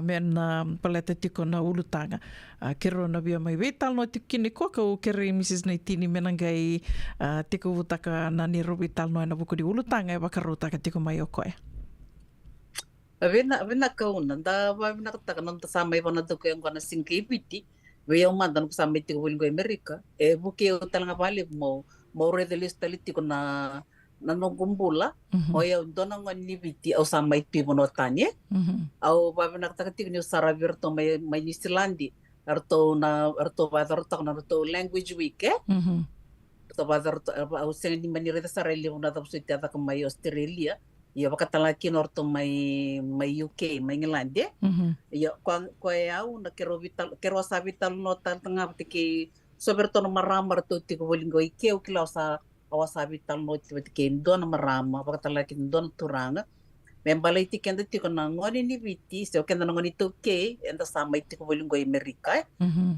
weekend to baka lebu star weekend dar sala ko Australia New Zealand sa di na tiko na program ni kawaka viti ene me o tingo na Fiji Day sana sinke viti au sabona dumitiko kino ne metato sana teko waganga tak manda be bakato talo takot we need to get ourselves organized mandanga ken tuike baleta na singa ke viti dina asando ken karota le new star virtu tak menislandi arto sa takabti na language week no rasava tumberti ko na ngoni ni viti era sudu menislandi merakilana bosa baka viti ko ya o bena katikin menendor na ulutanga nikpo ono biteni pamalang yung be bakani dono gito bele menendor wabi titaka kala it is about preserving our Fijian heritage preserving our Fijian heritage au kila ni dono to excuse me dora vital no ilio o atuna tiko kala nan dobe kana nguna enda na running mule vavo erna nonder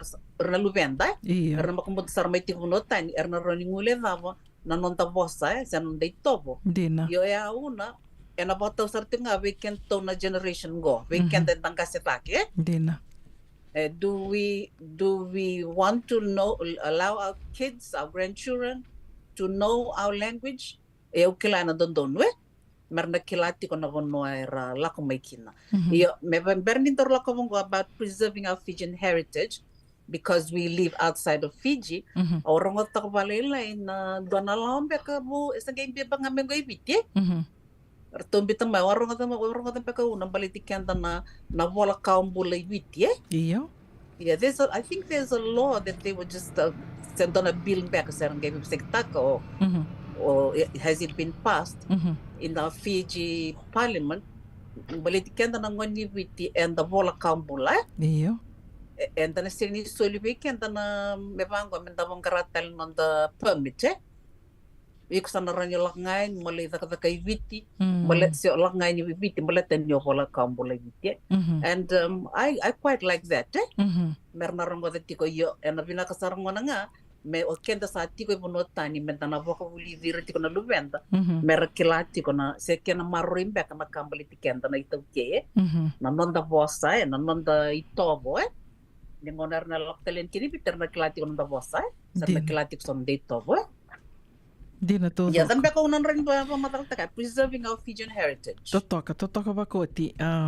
Eu dona kango Mrs. Neitini o bambuta na radio bulando bate sa rawa ni ukai ni bakaritaki ni vanua au tiku kino ya bakate ki au saramandangai.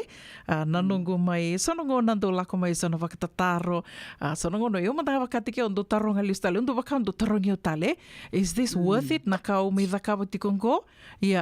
Ni o reda mai na vea sana kede, ni o tarongi au bakate ki au, na vea bakande take endo lako saranga mai koe au kaikena ni bakaindo bakalo vea au bakate ki au bakalo na kena mai didi te kongoa na radio mbulando bata, na kena usutu saranga ia. Me rao ni na mai maroro i tukunga na nonda wasa, na nonda i tawoi. Gai au ndo tukuna be rao na ngoni vale.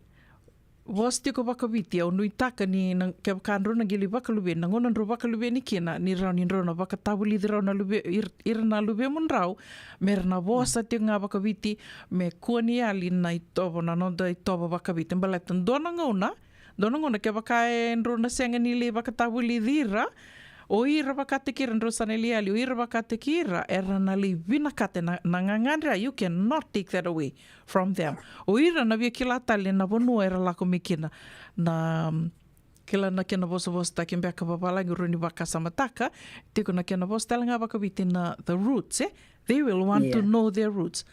Yes. Vena bonu era la komikina baleta ni ondo baka mendo wakadir lama biau ni lebu na oroni kai lebu na kauta mata da sama itu bata tu na bono lebu ngo Amerika and the gerida ni uira tiko na bono erando songo ni kina erando komuni kina merabolida na non ritobo na non rabosa na non cultural dances na vikava baleta ngona ni rabia maruro tiko ngai me kakoni alita ni anibira koe au talita ka kina ni oni ko tataka mai mendoro vital no kina ni kua baleta ni rani ko kota mai dona tamata mo kota mai sin dona ngoni ko kota mai ko limbiti ko tal dona banua ia na wuni alona na dona ngona na viali na li adio koe who am I, where am I from oro na no tumbu irna no ngase na non ra tek bu Iyo una koe kutunu mea klano inyo roots o kila weekend talanga wirna o kenda na tamata tambian ke vakai sianga ni matata tumai na nonda kile kenda vakai kenda enda na sianga talanga ni matata no ditos tosa na nonda kila na nonda identity dina baka o iko ngoni ve o ngoni vitie se o ngoni India se o ngoni Samoa na no kilai kutiko e rolindo na kai baka date kiko baka date kiko tiko bata na ngono kilaki na no identity o e asara ngala ki misema na ken dei sema ve ira tale so it actually grounds us it actually grounds us to know who you are or who am I. And it also gives us that confidence. Nanda toso tiko, tiko irango, o iranawe kangu, o irakeni kaivata, koe ernarani, I can always fall back there. Ndana lenga de vio, tiko ngo irango, ernarani tauril vaki. E ambe kana una, ke makanda reida una, ko tukune tikentongo Amerika, as compared to verangoni bidsarti como Australia New Zealand irse la ko de dele no no dani to ke kon bakar to side van sarti kin sarbi babuliti kon no so ka viti but nirsana reida o irna non rangoni era ka Australia sa New Zealand io eva e ngoni biti ko io ne darutara tal tinga un ndar tala na kaya e buki e bakandite ki o meto reida na tikinango balatini reida na stetsike Klana ngone na do sona bono na do value for meter making na no ethnic groups na tor me bango Hispanic or non-Hispanic sangay ting me bango are you Native American or Pacific Islander kaya reda sa kenta sa umani batiko batikir na Pacific Islanders kembali na matentu tal nga sen do na bono dalakin o recognize ta kchukia do kenda do na kata mata dina So it's important for us. And don't mend na kilay kendo dia ya. Bila puno lok mekin. Kaya kono redo tinga no tina tinga kay witi kwanda ngay mananda kwengo. Au reso tinga kinda bimbi ni nonda sama itu ke Amerika. Kenda runa sa bola chikena rosa wulemba kenda dori tiga boli ke. Jadi kompe ko sa uli usar mai weekendar. Enda redo tinga no irna lubenda. Era kila tinga ngoni biti ke sa be ramadana mo kumbikra sa tu vera. Sebenarnya ko I'm Fijian. Dia terang ngoni be I'm Fijian. Kuino ka I'm Californian. No, you're Fijian. Also di California iyo ngoni bibiti Sangai bon dana populidir na nonda vosa language kene corona tradition on the tobo Mona reda mantaya una bikin to mantanga nonda vosa bokabiti. Klai tiko ngana vosa bokambau kanda klani common sangai tu nonda vosa talabi dialects Ya sana batu sartanga berno de tum o kendari tum bentana vosa tiko babiti berno lubendai. Dina. Kero sangai kona makumbu kero ngo sangai sudung go yangas. Etina samo sangai tukun tiko be ko tukan reto ike. Ro vosa tiko mano ngone ngor babiti baka samo. Dina. Mekilai, berekilai tiko na bonor lak mekinai. Ya antona vosa kene kero na nonda itobo tradition Weekend to na nonda sul mtanga indo tukun kenta tanto nonda sul Dina. Ya, already tiko na kenta na kay witi or na turang satu saranga non rasul baka tanga Ya, kenta na itoke na turang kenta na maram tabagay sulera Dina. Kenta lak na songo lebu senta rinda wacham ni tak sono songo babenua Ya, o kenta na non the traditional kenta na kay witi na klita ni kina Wati kay do talaga na kasa takam tik maya o Dr. T na bitalo tik baleta ng bunyinga Dina. Ili ang dadawre daw na tukanda era daw bunyinga tu o se bakilana tukangu sana vitinago my maternal grandfather o ko ya bang bunyinga tu sa ngasi star sa kay kuchina ulun na bunyinga Iya. Indo tale watalaki na kenda kakana una kenda kakana ya talanga indo na kay tu ni kenda tanye kenda na kay witie Dina todo ko Iya. Vinaka Mrs. Neitini, levo sara na vakasama e votu mai be au na no muni vakamadhala tiko mai ngori. Due ana no muni tuko na mai na kilaninda le vakaleo fomu and do taringi mai Hispanic, Spanish, Pacific Islander. Ia obvio wasi talangani ni ia saranga indo talangana usu tu ni tambana ka venga ravitiko kena na Regional Pacific Islander Task Force and do na ko na kena liu tiko tau no uve Ramani Samoa. Ia, o koe sa lebu na tambana ni matanitu, na matanitu ngo Amerika, sama i venga ravi kina. Gendo tukono koe, ke dona ka au via wala takatiko o ya ni dondonu o kenda tō me tōna kilai that we are a people. Ni senga ni da umani wata kethi tu wata ke ira na Spanish, sotale na kawa tamatai. Ia saranga na ustu ni Pacific Islander Task Force, koe me tōna kuani kurambui, ni dona ngona tōna lengele wakaleo fomukina na wanodha mga tō le wakaleo fomukina, tō sana reda ni sana wola i toka na Fijian. Minaka. O kuenga indo data ni mate na maramango mendo tuku na mandanga me tuku ni mendo e kota dake mai Yo, o ndona mendo tuku ni koe. There's a Fijian there. O koe baleta ni sa mai ki labi na ko koe na ndui e tiko sando o koe ndo taronga sarangani. Can you go into more details? I need to know. Give me the name.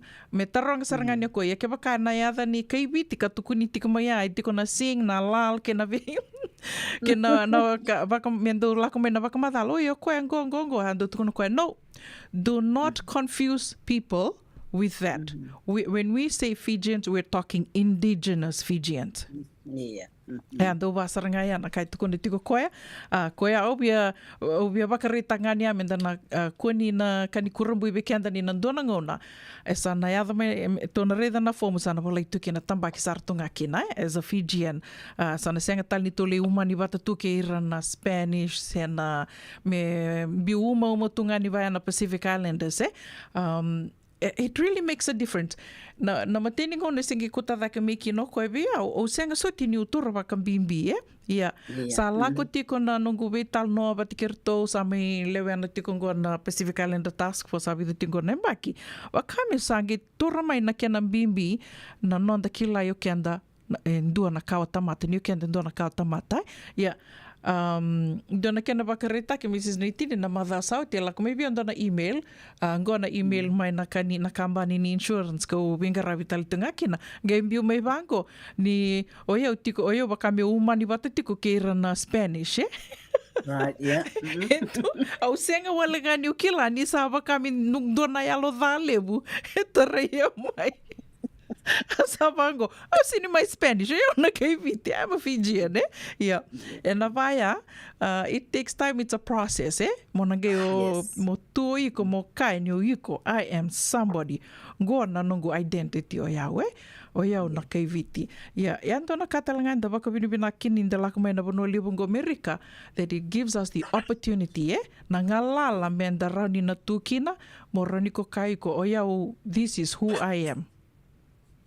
Rauni na rauni ndorukai ni o senga manda ni kilana be mata ni tuli lebu tali so yo santa na bosa mantanga na buku ni bono anta tu sami tukinongo Amerika endo na kaya suli tiko bekenda to na ngalala me to na rauni tu bakate kento me to rauni na bakarita ka ni o kenda to endua na kawatamata Endua talinga na ka wotu mai biao na nomani wasi tiko mai na be ka ni wasi tiko mingori na kena bimbi ndina ninda sa kai tiko ngo kenda tongo go na ni toi tobo go na ni toi bosa bosa to be maliwai na be madao na be moni madao da ka tiko na songo au be tiko na talinga ni bimbi talinga menta na ngole ni tumba menda libe maliwai ke ir na kau tamata taliso Baleta ya walenga na banua ke na ngau na ronito na lakomi ke na meto me roniu bakasamtak.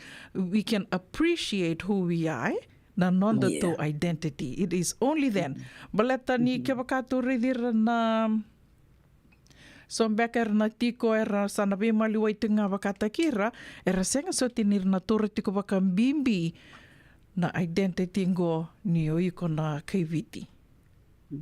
Waka nito na rida talinga wirambeka na itambangone na sana vila roitu na non rabosa na non buki ya ke waka mer nangai ngole ni tautumba mer nangai libe maliwai batake na so tali na katamata. I am sure it's at that point ira nangai gitura waka bimbio ira that you are a Fijian gona no mubosa gona no mitobo gona no misulusulu se davam beka no minirai. Iyo na kla na ka na eu nakataka ni ko sa Rango re na no muti ko na radio Bulandova to ti ko na kani regional Pacific iya on dareda vi kenta na kay Pacifica iya ngore endo talana kau na do balata kani ngone na ni nangone enda sa lako mai medabi molo ikirna vi ka tamataleso oi ko na betu ko na no yongo ne ve yo mtanga una no se tu mai biti au seng sitindo Klabakanda we do not we think it's a minor thing nangono sanga te ko lako kina mo lako en namboste regional international na kausindo da kabile usada ka new samber ni lok namboste ay bakaro teknongo sulu melak bacuk kana sulira you look on bus ke pako look on bus in London say look me go America I make sure I have my Zulus with me balataya nga itu kunyi ko tani yeah santa kete ko appreciate ta kanyo kende indo na katamata we are a sovereign nation we are a nation and the sanga kete ko bakamarenge tukina yo kenda and the dona katamata kenda la kame dona bono kenda tiko no damating tu kenda tiko no dai bosa it's when you are then you begin to appreciate who you are and you can in the tipo na bango sengo ngoni biti yo ova na katrati ngori un ni to sar ni bibu sekta rango but ember static we and rawatal nga wir no da young parents erti ko bolgo America mersava buli tiko na luvenra na bosa biti rakilati ko na nonde sulusul bati ken do tala kawasin to kun awatunti ken na language tradition bati ken on the history merna kilai li na complete kenda na ken to yo biti on the history they need to know that ernangai talitaka mera kila wadiwa yao.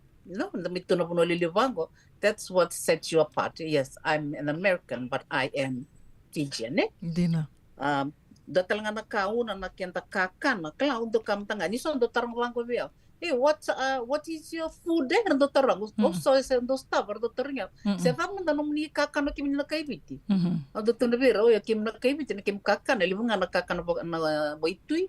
Yo, enatik nga kin. Enatik nga kin na miti. Malolo. Lapang tekcho nga kin na new. Ando sara tarang. Do you have desserts? I said, yes, we also have Fijian desserts. Nakenta kakana balong binaka Obono no mutuno sana ukaranya no tukon mai sama nanda balong binaka kila. Na lote. Seu samu le dab sama de Amerika. Na lote. Na lote na bakasoso Iya na lote na bakasoso na galu. Baka bino nakataka ni mai daka tinga tiko songo era daka galu tunga na lote na nonretu songo na ande daka mbau na singa bakaroai. O samba o to toka baka o tina lote. Lako ani na keke na trifle. Ia. Kaya lako ani na lote samba o. Tiko binaka saranga. Ia. Koya Iya. Koya muna rin. Nindoro bitalo tango nagayre dekin.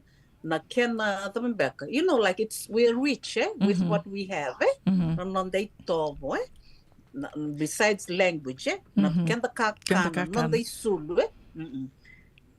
Wate kino no damatanggaling gito Eliw talaga nakakibigyan na may tiko talaga ngoy ke una Amerika na ka-appreciate ka. Sangay tiko bure na duin-duin okay ang tanggali Britania Kla do nakana influence Britania weekend na kaibitye. Dina. Do tanakaw retong ko entuang ko nga da ba mo retik ko bakaliw na rakabi Gori. Ragito na rakabi na ragito na kay Britania ragito na kay Englandia they brought that Yo, dara ka last tikin na biyaw, namatay ni kono loki ni London. Ang gayret so tamat do ngunum biyang bo. Bigyan takangan ta grade bir na pint del to let's go for a pint O erno ni Peter tikong ko may London sa England na kalati na ko tuntuin ko. O sanggali reto ko ni kya so saraw ta kalan da may tawe bibit lak ka nang ngunum biya. Balit na ta ba don influence ko na may Britania na biya. Sang ngunum biya na pint you know how much is a pint Ya sarang ano non ran bilo ni biya may Britania. Au sanggali sarang gito i Hong Kong o reda ni batal nga ya. Nyoleng gito rakabi they connect rugby with beer. When you go and watch rugby. So yan don na influence alak may weekend na kaibiti sa may biti may Britania. Do tala uno na beto wasi tal nga klan don kando matubi na kaibiti. Uti mango na kana ken donguti No ngunuti senga ni dala. Iya. Ya ba kami sandu dessert tal tunga weekend to ya dati Iyo na. Yan doon kalas ya. Nanugulak talaga ngay London Ito tiko na doon mata sa tunsarang bito. Oh, let's have tea. Yo, awat tiko buli mo Australia. Hindi ko na tea. Ya may baka mo sa napayakabi. Oh, let's go for tea. O sa gaya tarang. O tao, ni ba yung may orang na England. Ito tarang sa Roberto. What do you mean having tea? What are we having? Erto sa gaya kamo nirto. Kalabi ka na afternoon tea. Iyo sa gaya tunoy. Kinto na lang ko kinta tea with scones. Oh, mango. Oh, so you Brits brought this to Fiji. It has become a thing for Fijians. Make him daw ngunuti nyo tinawasin na liwe. Da ngunti si konyo. Afternoon tea Ngunti panikeke. So, kung chungo naman da rin ito. So, na ito, wanda ko tumay batiki kenda. Sa ati ko nga nung ito mo kenda na ngoni viti. Sangay ko na ito mo enta buli tamay.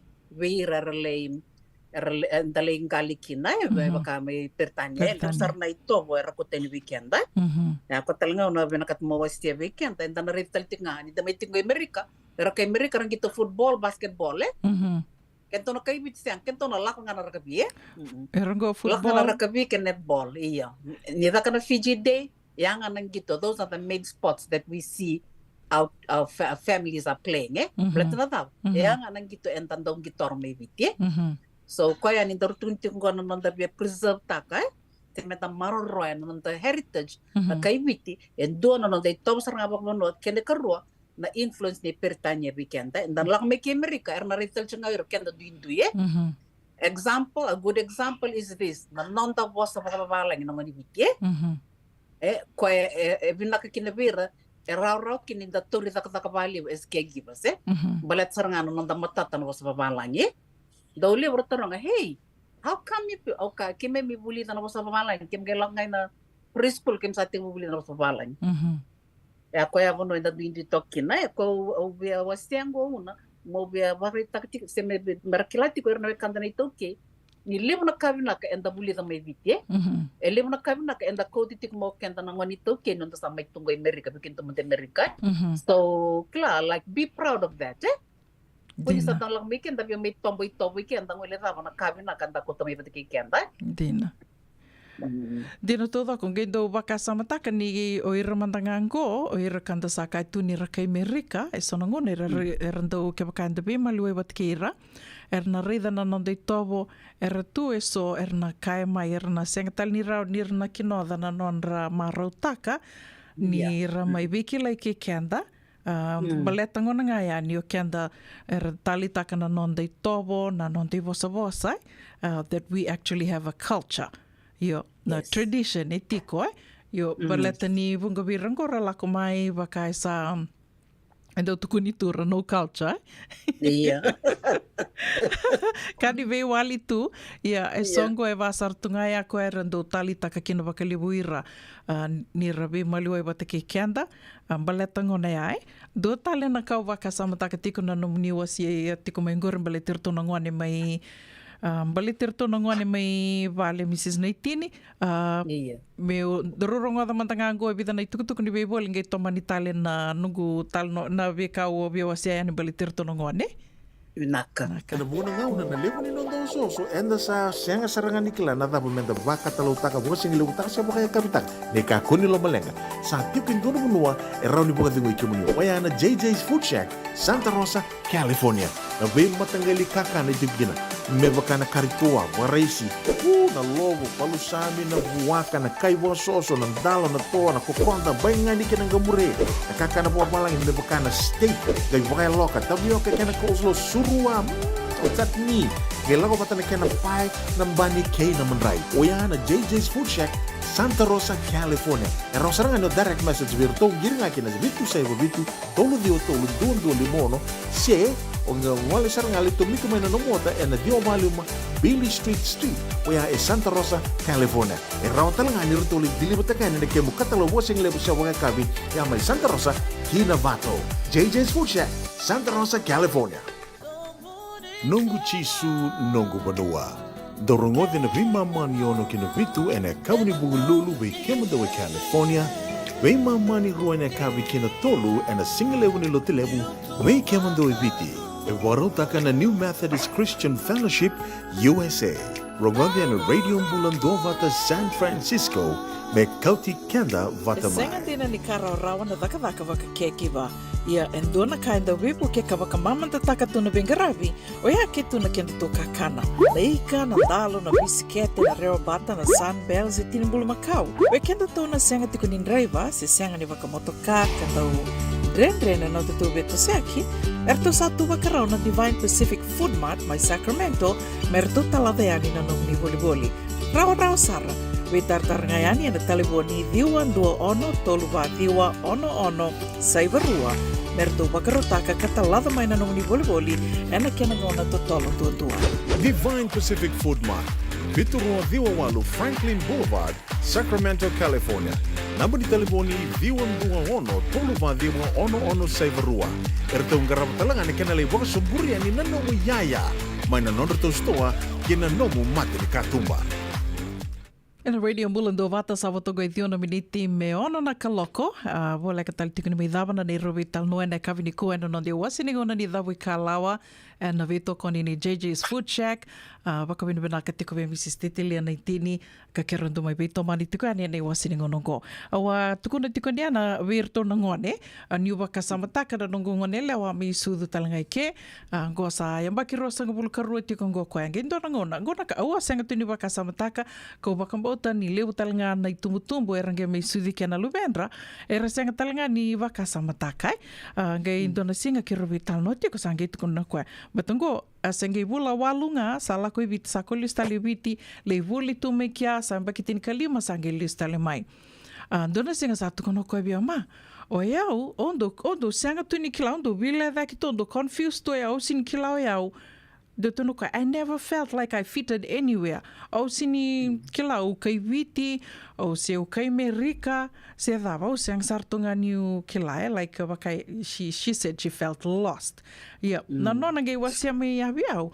E waka bure waka sama waka liu saranga abiau, niungay turarawi kia.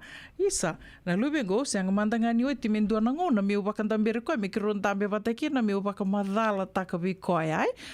Ni go o kila na tiki na bimbaka miu waka madala takawa ai ni iko na ngone ni viti.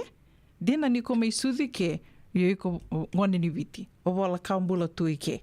Me waka matata takawa ai wabota ni saroni ya talembek ngan ke baka sana manito ya windo na programu mer na baka buli di tiko kina na ngone na buku ni bosa baka viti na non de toba baka viti o baka bota me sana ya sarembek nga men na yabu ni programu ya mer na kila vena bono era da butu me kina era bolai na ibol ni kaumbula i vena bono era bolai kina ndina ni sono ngona da tondo be wali takatu iko nangoni be yo nangoni rewanga se yo nangoni ni me batu ya se yo nangoni California iyo bina ka uno msawa se mengori yo nintarubitan lo tating ko ambalatan non tamaro ina kambali tikanda na itoke ni sa mai tivo no tani awa bina tako na kile Mrs. Dominico naita maramanita sa te ka buti ko norto program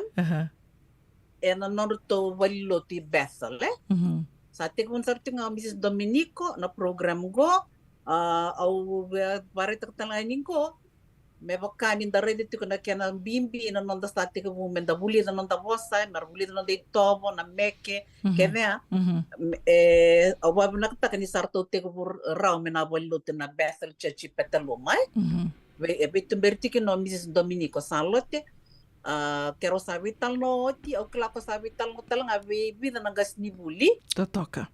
Iyo, quero ver tal no ti, na vinaka ve que muni na gas ni buli, ni sabe ti ti go California mantangai, claro que vai ti Santa Rosa ti na Bay Area, o cremo ni na gavi tartar Mrs. Dominico, que o ni nganreva, moni na lei tumberi back, se cosa da kabuti sona programs, Sono programs ni wuli bosa va viti sa te ko rati kana Bethel Church na na bani telefoni ngona vitu saiva vitu walu va tolu rua vitu dua vitu Mrs. Dominico Vina kana game biu tali tungani na nonto bata ngo di wati na programa na kabini ko nona na bani telefoni iyo keto sabitan mo tal ngauna ke boka kweke mni ngawni kilani ngas ni wuli se oni Boka ungeti, moni bita teke moni Bata na sewa lang ni buli bosa.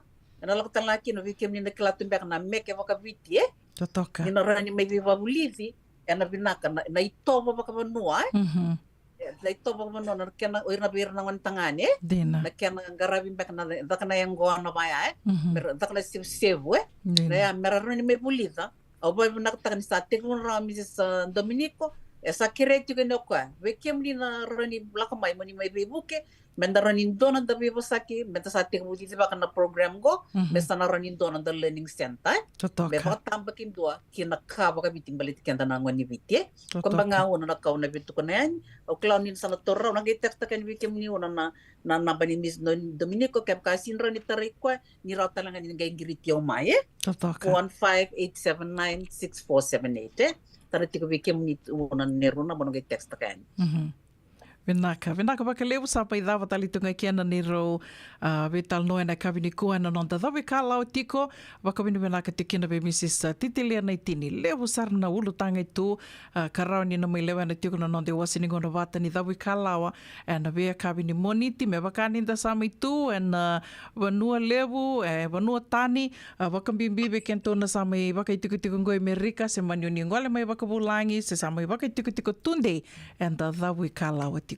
En dono men dan da vui kala tiko Radio Mbulando Vata Mrs. Naitini do talbek na kau ni vea wasea ni berni darmai beba ka mode taki na kavini kua Bina ka vale mona ba bina ka tiko nom do program bina na Radio Mbulando Vata o klasa vaung giti ken sarcho ngana ngoniviti men da stati ko bukele ken dam tanga ba kai ken dai bina ka vale mona dor ke sotal na ma domingo Vinaka baka duli vinaka tiko anto geli sotal na singa baka ruai Vinaka una. Nadhawi Kalawa kay Mrs. Titilia Naitini and a Vito Konini JJ's Food Shack, Santa Rosa, California, and a Radio Bulandumata, San Francisco. Na Radio Mbulando Vata sa sivitonga sa watonga tolu na miniti me ono na kaloko waka nuni vena katiko ya ni sevinga na wano ni sema tiko mekina na kavi ni kua kanira rawa ni usianga tiko ni reida rawa na dhamuni o waka mbula tiko ya ni ke waka ni sema tiko mai kina nonda vata nonde wasini ngono vata na kavi vena kanimoni tiende ndai na katini ka ono ni singa ni vula o kotoba sivina ono na tini na miniti ndo tiki na nonda vulangi ndo kai ka usuri tike moni sema tiko nga mai ke ni senge sema vo mai ninge wasia toka na nonda to wata watongo na Radio Mbulando Vata. Sera kataravango be baka mbula tika nikina we kemoni ke de sarna sema tiko mena kavini kua usenga ni dhabu ya dharau yani me baka ni usenga ni reida rau tiko na dhamu ni mbula vinaka. Baka mbimbi tiko na vena no miongobe Mrs. Titilia Naitini kawakatalanga kina ve Mrs. Salote Naita, Salote Dominico. Mai Santa Rosa waka nui vinaka tiko yani ni sana tekabu na porokaramu vinako ya nona waka tabuli di tiko ngone da waka tabuli di talitunga ni toke vekanda talanga na itapangasi santa mai tiko voliongo na nonda bosa ke na nonda itobo ke na nonda iwakarau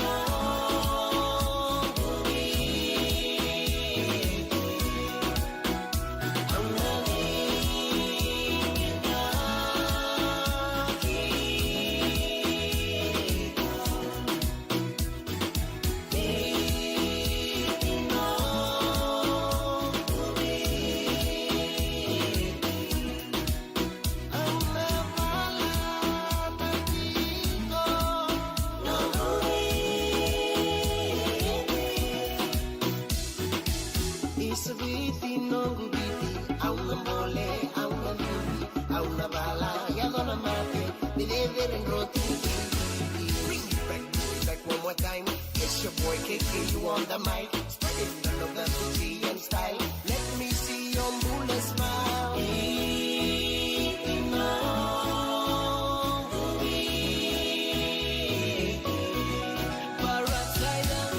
Bring it back to me one more time. No movie, spread the love and beauty and style. Let me see your moonlit smile.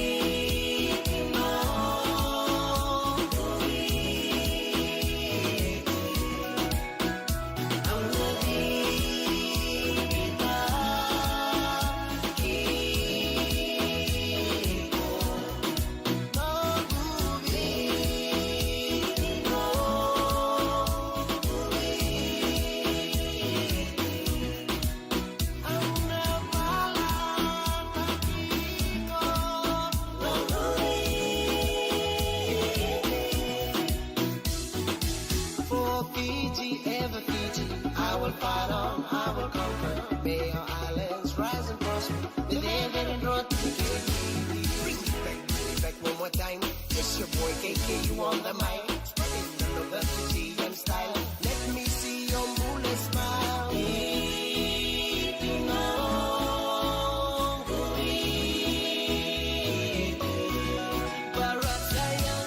Bring it back to me one more time. No good,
Sabakay